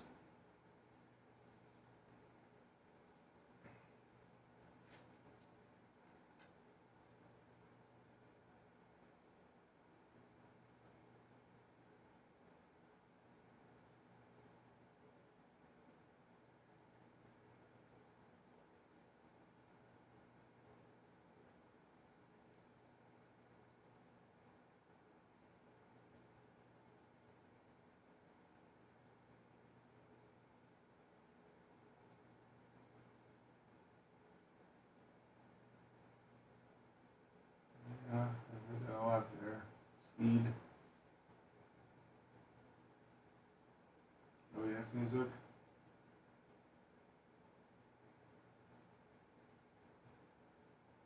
Once a Harry.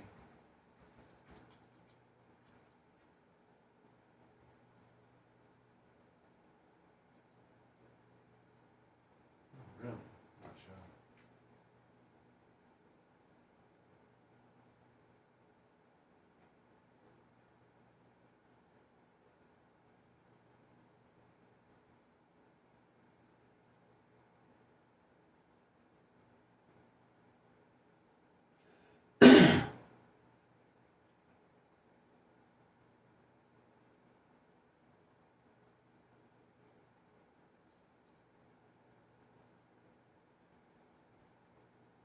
That's good. Says, look, I never did. I never drank that Kool-Aid.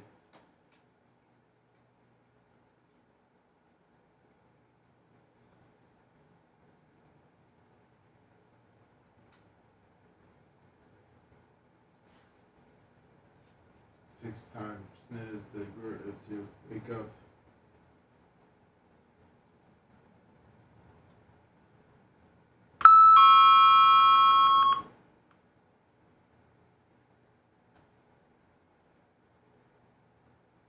You can run it double X gaming.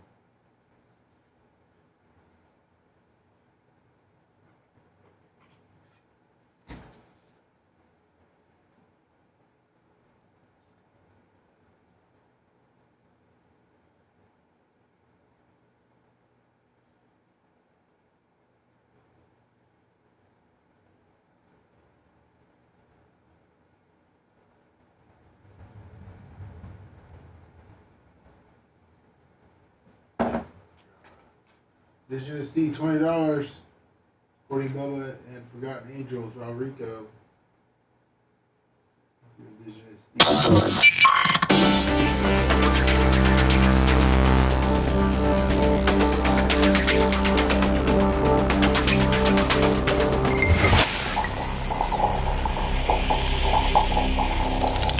Broadcasting live from the Aquabito Studios. Aquabito.com/Bubba. It's the Bubba the Love Sponge Show.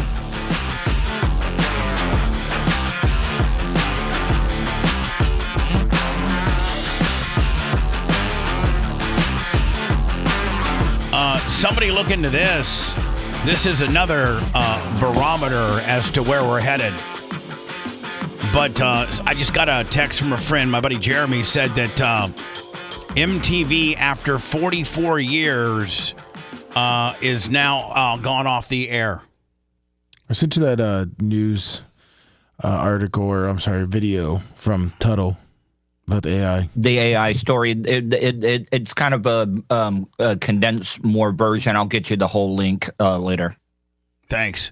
And then can somebody look up and see indeed, is MTV off, Yes. Maybe it's, so it's MTV's no longer, or it's only available via streaming? That was the UK MTV channels. MTV is shutting down 5 of its music channels in the UK by December 31st. So I went to Bob Eatman, who is the CEO of iHeart. Seth had just mentioned, I think right now, Seth, didn't iHeart just get done doing a massive amount of firings and layoffs? Just like this might be the second wave of this fiscal year. Yeah, this is this one I know for a fact they got a lot of key players, because 2 of the people they fired from iHeart Tampa, they had their pictures hanging on the wall. Like they had, when I worked over there, they had like the very important people, the high profile personalities, like they had their pictures framed on the wall next to obviously a lot of people that have played some of their concerts over the years. And I believe Sarah from the country station and Katie both had their pictures framed, and they were both recently let go. And so they are just absolutely bleeding money. All radio stations are most. Now, John Cratchlow, who's a mom and pop smaller station, he's small enough to be able to make money and really keep the purse strings tight and make various adjustments as needed. The smaller companies will make money or can survive. The larger ones have so much debt that they're either selling property, selling towers, abandoning formats. And Macho Man, there's been some, I mean, I think you'll verify that there's been some companies that have literally just have relinquished their AM or FM licenses and given them back to the FCC because they can't afford to run them. They've actually handed their licenses and turned their stations dark because they cannot afford to run the radio stations anymore. Radio's in trouble.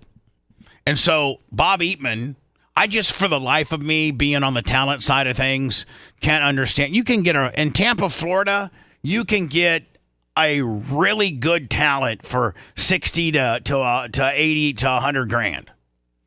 Now it's not the $1.5 million that I was the last guy in Tampa to make have $1 million contract per year.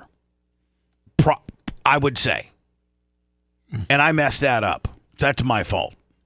But even in today, no matter how, if I had continued to stay with 98.7 or even continued to stay with Cox, Seth, they would have whittled me down. They could not have continued to afford to pay me, and I would have had to, either quit or take lesser money and do what I'm doing now, kind of a hybrid deal where I do, a radio show that we repurpose digitally. But these radio companies are going to air personalities, much like Russ Rollins' new deal. Russ is a good friend of mine, and I know that you've stayed in contact with him, Tuttle. Yep. And they went to Russ and said, Russ, you're making $300. We're going to pay you $150, and you can broadcast your Monsters of the Midday show live on YouTube, which you own. And moving forward, you can own your content. That or leave. There's no okay, hold on. I was making 300. Can we? I mean, going down to 150 is a little drastic. Can we make it? Can we make it 275? Nope. You can either take 150, retain your digital rights, start broadcasting your show not only on 104.1 Real Radio, whatever the hell it's called over there, Real Radio. Yeah, Real Radio. And while you're doing your show, repurpose that live on YouTube. Try to recoup and make money on digitally, but the number is 150. And they say, and Seth, I know you've had people that have told you, they say, take it or leave it. That's our final.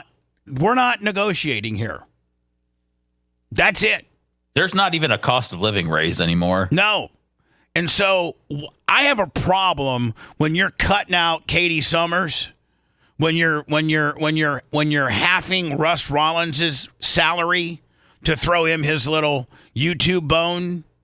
Meanwhile, I went back 3 years just so I could get a better understanding. This is what the CEO of iHeart makes. He just cut a new deal, and I can't find the actual number on that, but they're saying potentially 15 to 18 million.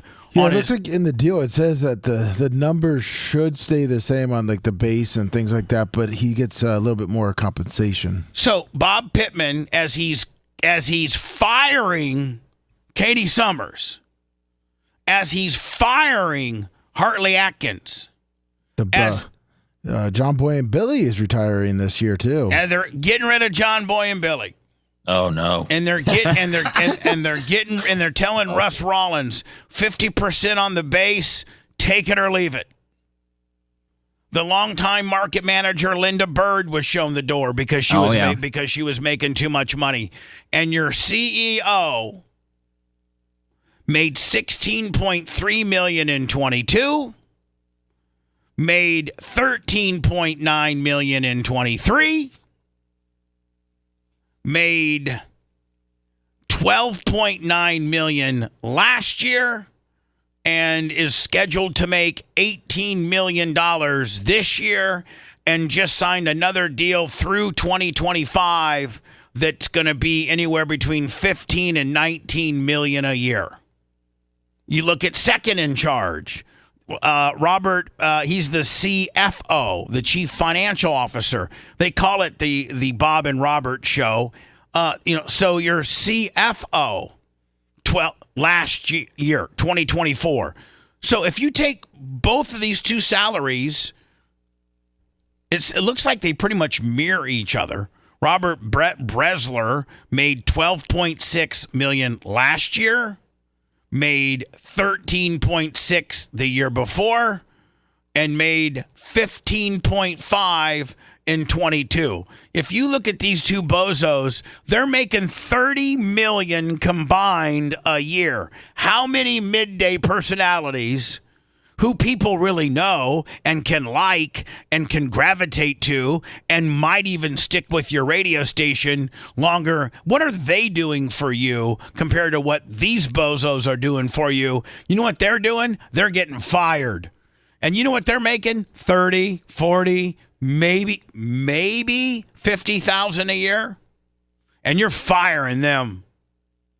But your two slinging D's, Robert Pittman and Bresler, are making a combined income of $25 million with golden parachutes clauses that when they leave in 2029, Lummy, they get, however many years salary and use of the private plane and the whole 9 yards.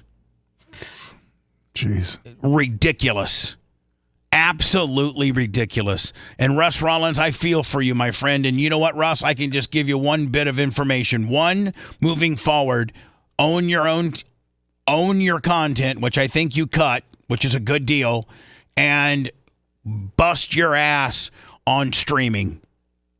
Build that, do ancillary stuff off the air outside of 104.1 that's exclusive to your YouTube channel, because eventually, Russ, that's all you're going to have. And I'm not saying that, listen, Russ and I talk friendly, but he knows that, the end is near. The end is near. When we come back, we'll finally dive into is Trump going to pardon P. Diddy? Harvey Levin from TMZ says yes. I say not a chance in hell.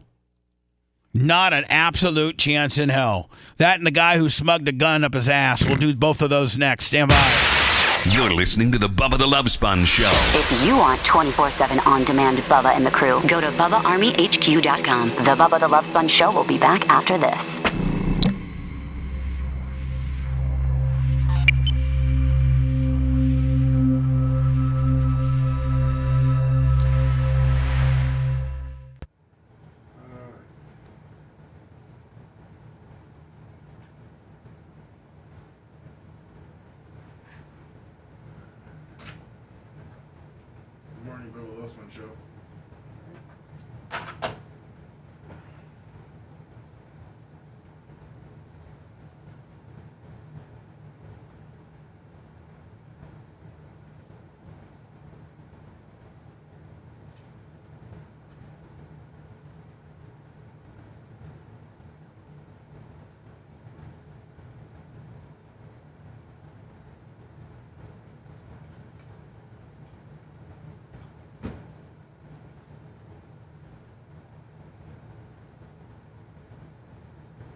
He was taking over this break. I guess not.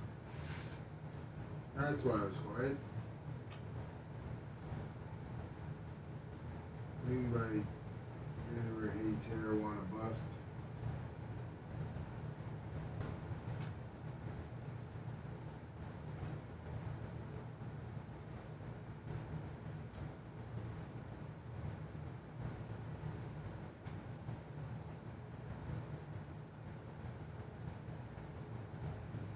What hotel?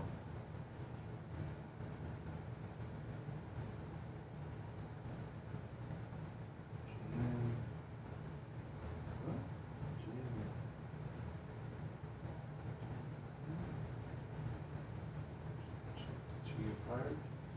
What? Did he get fired?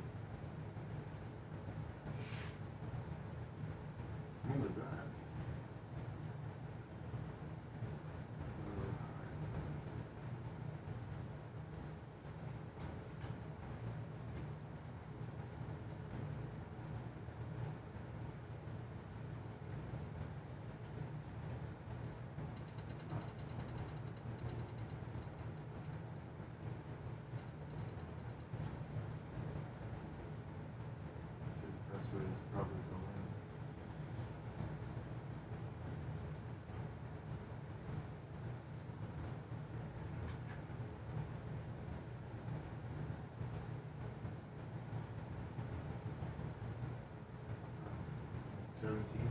18.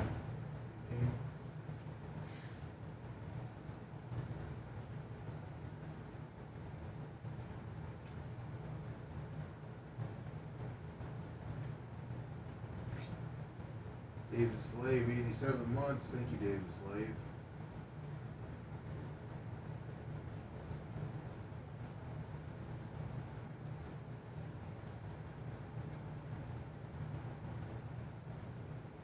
Big load on the back there upstate.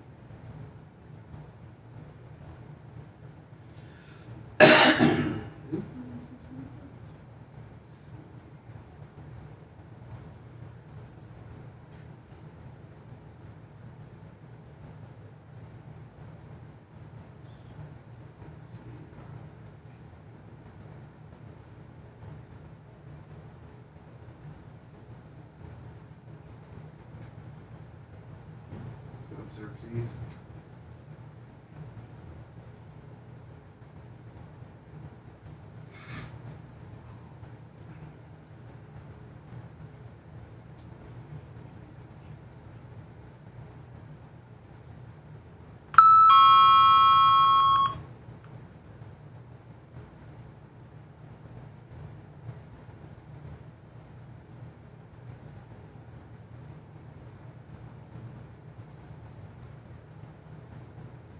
I don't know, Jay Yando.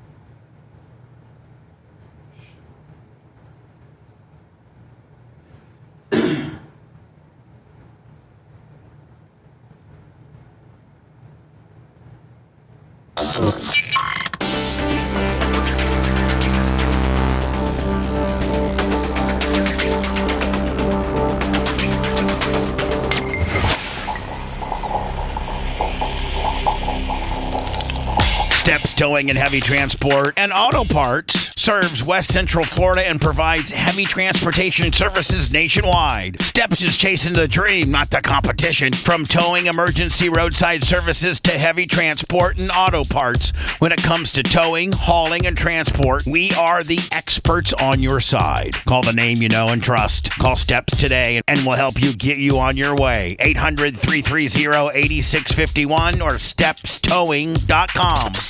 Broadcasting live from the Aquabedo Studios. Aquabedo.com/Bubba. It's the Bubba the Love Sponge Show. Apple TV, Amazon, or Google Play. Search Video Killed the Radio Star.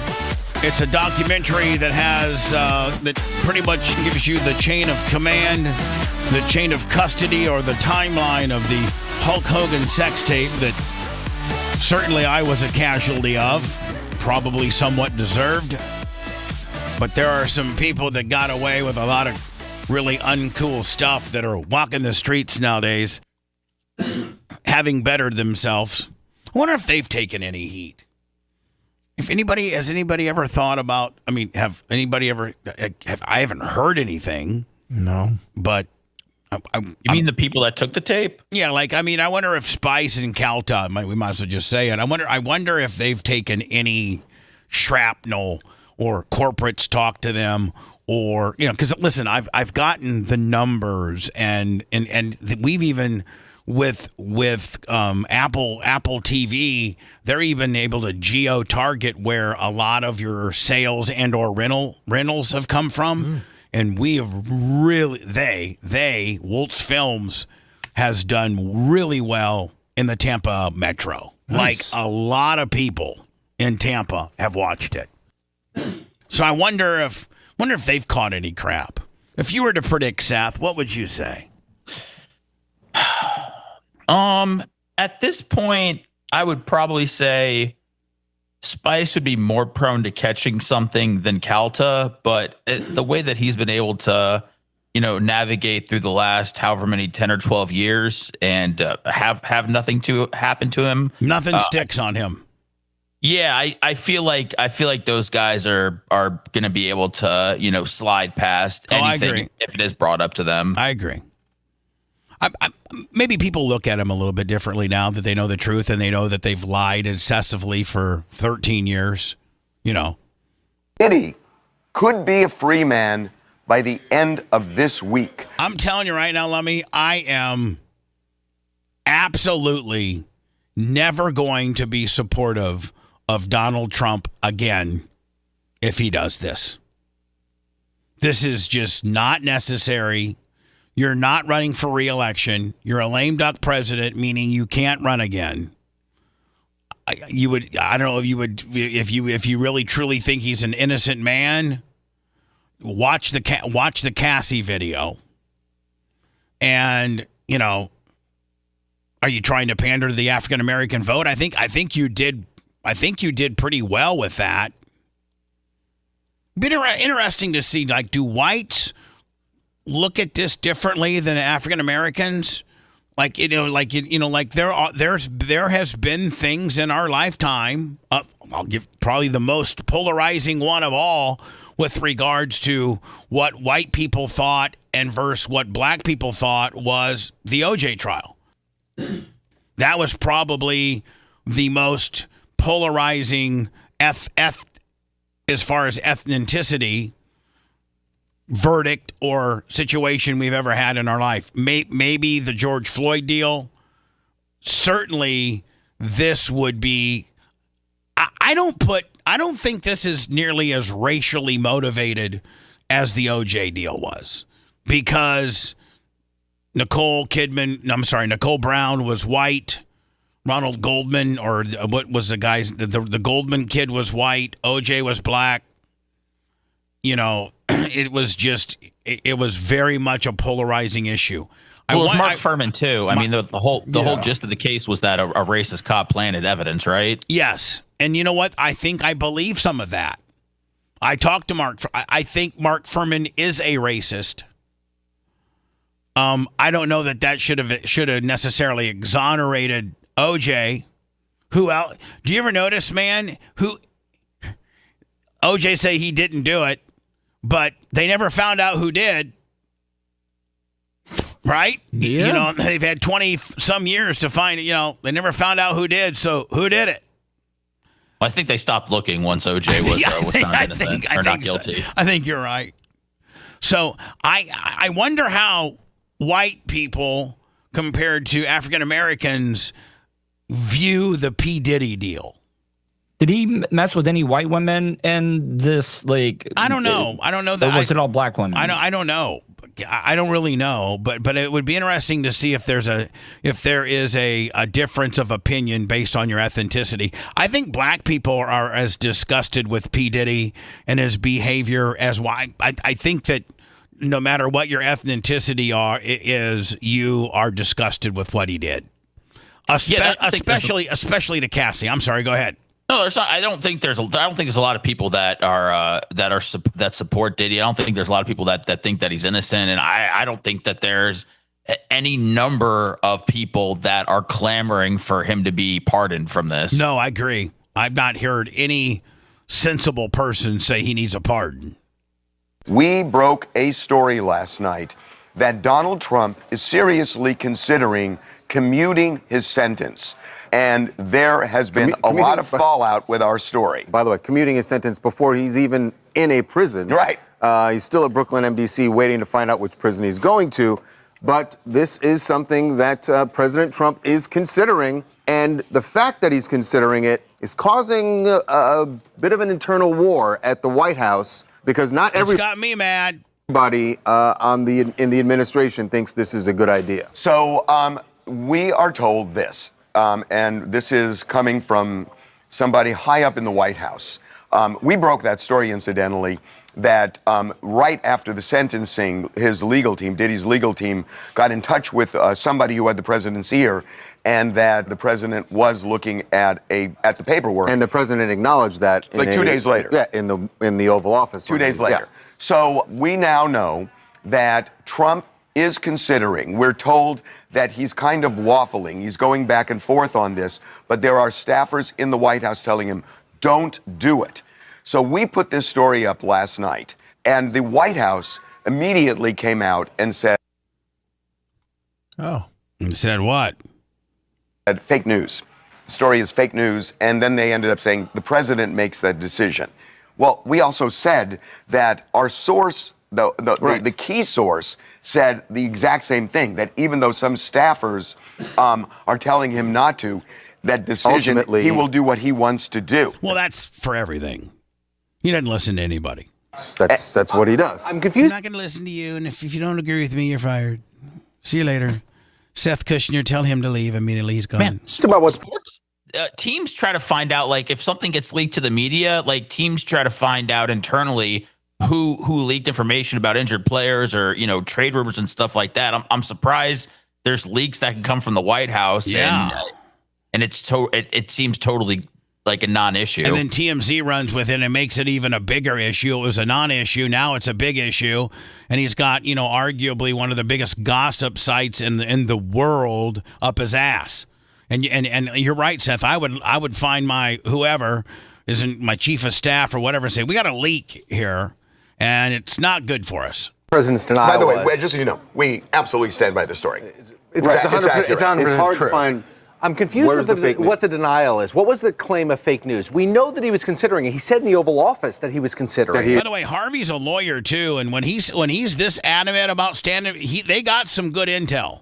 But what's he standing by? The fact that he said he'll think about it? I think the fact that that the intel they got is somebody that works with or for Donald Trump, and it's been presented to him, and he's considering it. I think that's what they're standing by.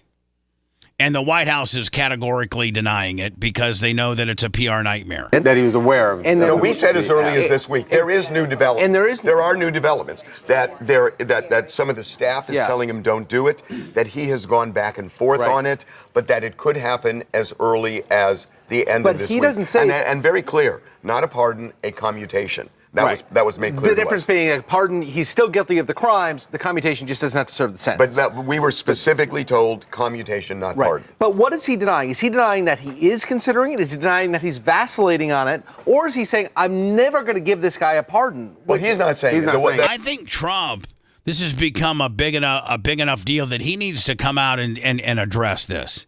I just want to let you know there's no chance P. Diddy's getting out. Just TMZ, Harvey's a bad guy. He tries. I think he does bicep curls before he goes on the air. I don't know. Has Diddy even been sentenced yet? Yes. Yeah, he's been sentenced. He's just waiting. He's not in jail yet. 4 years. Somebody in the White House. But He's been sentenced, Seth. They just haven't loaded him up and taken him to his final destination where he's going to serve. He's not going to serve at that downtown Manhattan deal. That's just where he's being held. So he's going to go to a federal minimum security place. They just haven't figured out where yet. Speaking on his behalf. They're not speaking without his consent. They're just saying fake news. He's look, this is happening. Right. And it's happening that he's considering it. It's happening he's considering. Right. What the hell? I'm done. I'm done. Now that, you know what, Seth? Now they're talking in circles. Yeah, well, this is happening. Oh, it's happening that he's you know what? You know what's also happening? I'm also considering, robbing a bank today because I need some money. Oh. But I'm not gonna. But I'm considering all kinds of things. TMZ. I don't even think. Go ahead. I don't even think President Trump has seen. If he's seen the video of Diddy and Cassie, then there's no way that he's actually considering it. As much as he's pardoned people and been involved in pop culture and everything, I just cannot imagine that this is something that even his team has brought to him in a serious manner. And if they have, I can't imagine that it's something that upside to this at all for anybody, man, woman, black, white. Like anybody that's seen that Cassie video, you can't pardon that monster. That's a monster of a human being. The Chrisleys ruined a bunch of people's lives. They let those a-holes out of prison. You know what? I didn't agree with that. I was critical of that. I was critical of the senator they let go. Oh, that guy was a scumbag. That guy was a scumbag. I'm tired. I'm tired of these scumbags getting breaks. Anyway, Lummy running late and still got the inmate hit a gun in his butthole and then took it out and shot people with it. We'll do that next as we wrap up the show. You good? Me? Yep. Oh, yeah. And then I'm wondering how he got that up his butt. Can you get a hold of Kenny weapon? Nelson and find out what shirt size he is? Because Merch Crick's going to have him a little care package. I will. All right. If you love that segment, then check out BubbaArmyHQ.com and do a deep dive on past shows. The Bubba the Love Sponge Show will be right back.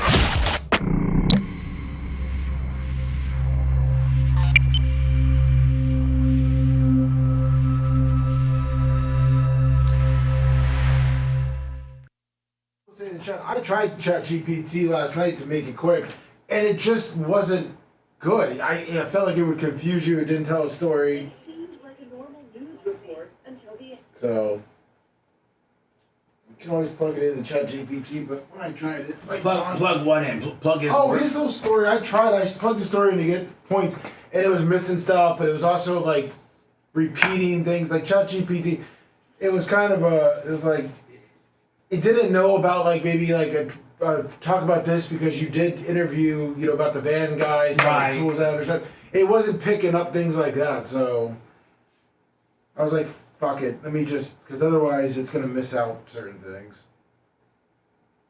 But I'll contact him, and if I was to guess from his history, I'm gonna say he's a large.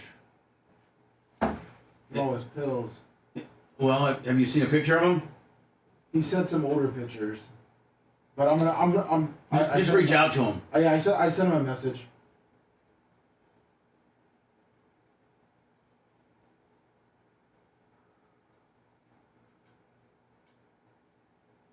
Yeah. Fuck you. I don't think so either.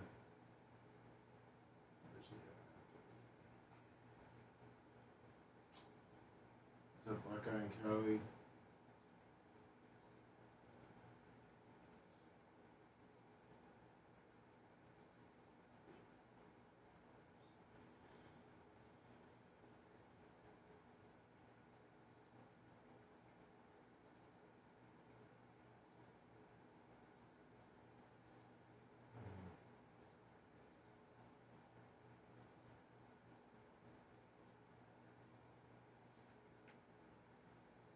Did they find Orlando?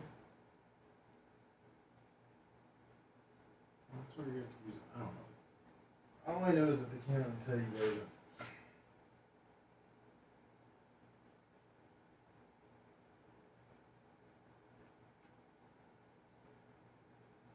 He's not banned, Terry. $2 Willie, have a good day.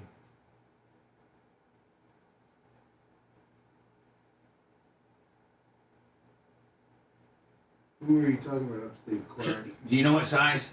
No, I asked him. I'm waiting to hear back from him. Actually, hold on. I got his. I'll get it quick.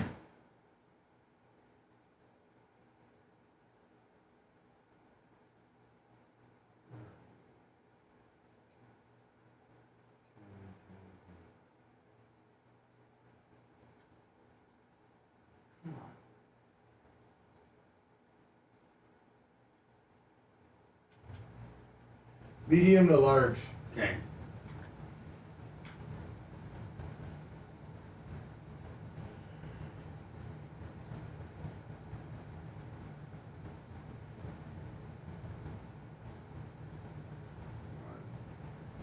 Try to see the grumpy old man. Hit those thumbs up. TJ's from Jersey, 57 months. Don't forget the thumbs up. Hit that thumb in. We don't want to be short.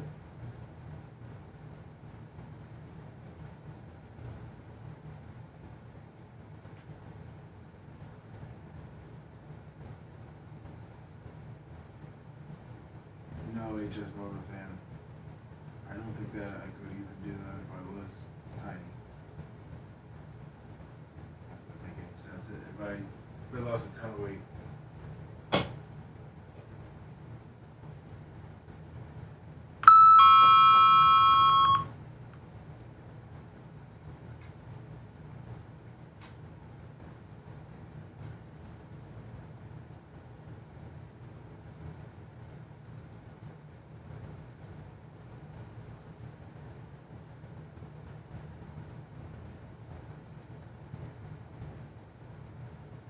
Spaniard.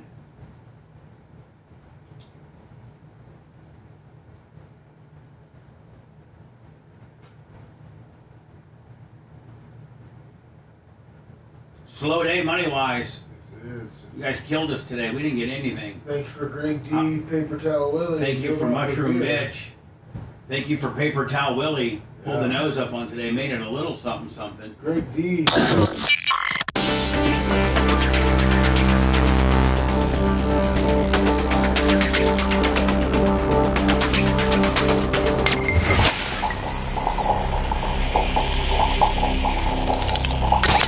Broadcasting live from the Aquabito studios, aquabito.com/Bubba. It's the Bubba the Love Sponge Show.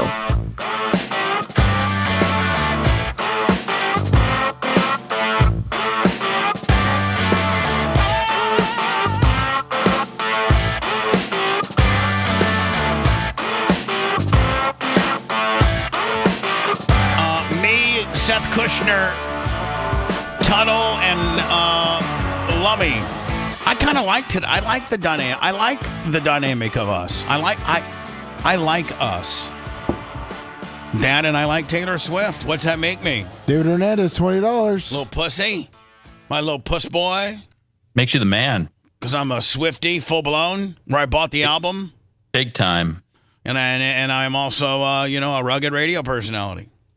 You're a lot of things, Bubba. I mean, you're a gearhead and you're a Swiftie. It's not two a lot. can be true at the same time. Not a lot of guys can drive a grader this weekend, water a truck, work an excavator, and while listening to Wood, Taylor Swift's song about how hard Travis Kelce's penis is. Maybe her songs are open to interpretation, Bubba. Maybe it's not about no. I maybe think it's it not is. about a boner. Maybe you just hear that. Yeah, you might want to listen to it, buddy. I'm familiar with all of the lyrics. Louis Soto walked into Mount Vernon court Friday night under heavy security. Only Pix 11 was there for his second trip in front of Judge Tamika Cloverdale in 24 hours. He does pose an extreme flight risk. Thursday, the same judge ordered him to the county lockup for child sex abuse charges. Soto was then handcuffed and loaded into this prisoner transport van. Yeah, this guy's a dick. He's not some, whatever. Like this is a chomo. 4 other prisoners. And all the guys that I've interviewed, the crime things that I've interviewed on the podcast, let me chomos, when you go to a federal prison, they want to see your paperwork, and the first thing they're looking for is whether you snitched or you're a chomo. And if you are, you'll get probably shanked. Would you ever interview a pedophile? No. I have no interest at all. By Mount Vernon police officers. Remarkably, sources say Soto managed to stash a .22 caliber revolver in his buttocks the entire time. And while en route to jail, allegedly shot a fellow prisoner in the leg. The officers reported hearing a single gunshot from the rear of the van. The officers immediately returned to police headquarters, where additional department personnel assisted in safely offloading the prisoners. The Mount Vernon Police Department in Westchester County launching a joint investigation into how Soto slipped the gun past so many layers of security since his arrest October 15th. Sources say it's possible he had it hidden on him in the courtroom too. So all them times they never patted him down? That weapon was still on him? Yeah, but when they pat you down, man, I don't think they go inside your butthole. Yeah, no kidding. That's unresponsible, it's unacceptable. Outrage from the community as the department overhauls its search protocol for all inmates again. I think when you go to regular prison, they make you squat and cough. Oh, yeah. So that because if you're holding anything in your BH, it'll come out. The use of the department's magnetometer handheld wand is now mandatory for all new prisoner processing, including buttholes. The use of it was optional previously. The 2 officers directly involved have been put on desk duty, while the 32-year-old Bronx man said nothing as he was remanded to jail once more on the gun charges. Based upon these charges and also what occurred yesterday, as such, he is going to be remanded. It's unclear if the shooting was intentional or accidental. The victim is still in the hospital recovering, and Soto has been ordered to stay away from him until his next court date. let me do some words. We'll end the show next. We're going to end it with your AI story, Tuttle. Awesome. And they give you the big whodunit at the end. They're like, now, what you thought was a regular woman doing a story on AI, I'm AI. I think before too long, I mean, Lummy, I think maybe not in our lifetime, but they might have, like Tuttle could be like an AI, like you don't even know if the person's a real person or an AI person. It's going to be hard. Like if you could, like I want to get I don't know what that movie I saw on Netflix was. Was it called Companion? And you can get like a chick that's super duper hot. Oh, yeah, and yeah, have her yeah. be a little slut. Just be a little, Yeah, I think Macho saw the same. Turn her up to full slut. Make her real stupid and real slutty. Could it get any better than that? And then when you're done, you just turn her off and put her in the corner, put her on the recharge. God, I want one of those bad. If you want 24/7 on-demand Bubba and the crew, go to BubbaArmyHQ.com. Right now. The Bubba the Love Sponge Show will be back after this.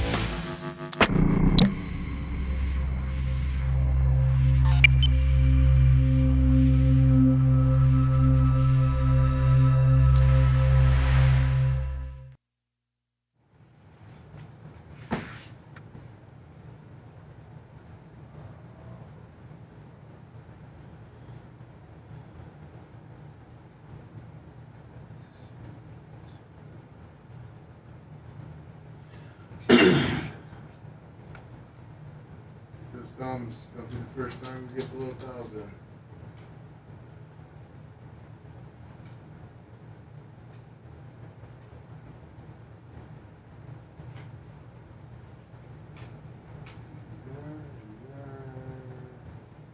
No. Sorry, JD. I know I can help you out with that.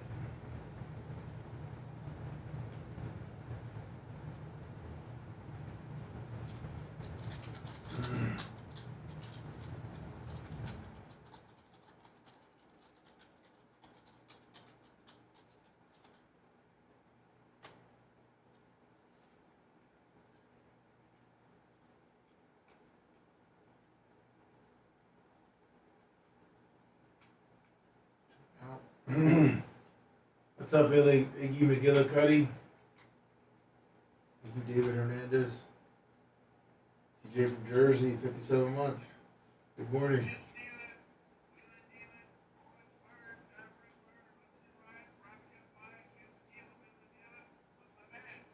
Come on, Bubba Army, hit that thumbs up.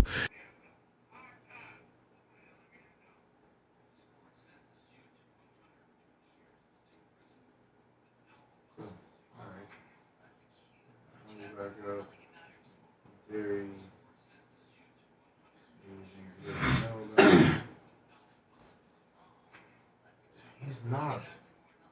He's busy now. Oh, damn. What's up, Iggy?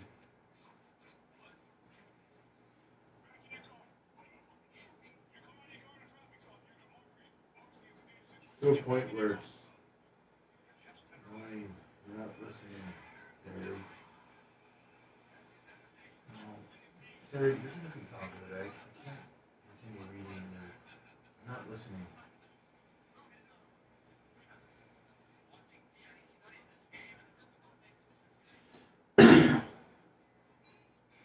I will put that in my search now.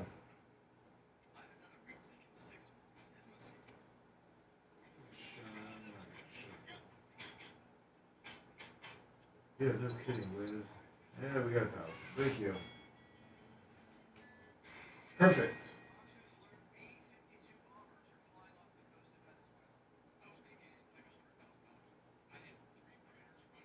Wood asked, dude, bro. He's busy.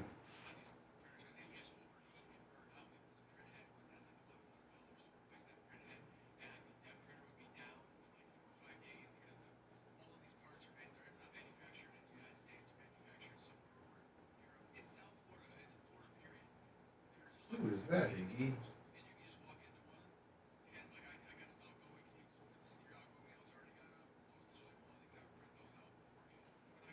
What's up, Carlton Blazing Blues from Australia?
Dirt Merchant.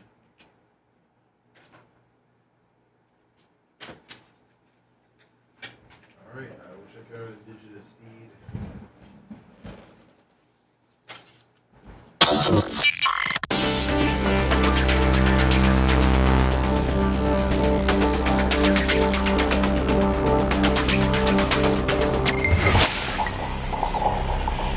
Running a little late, Lummy.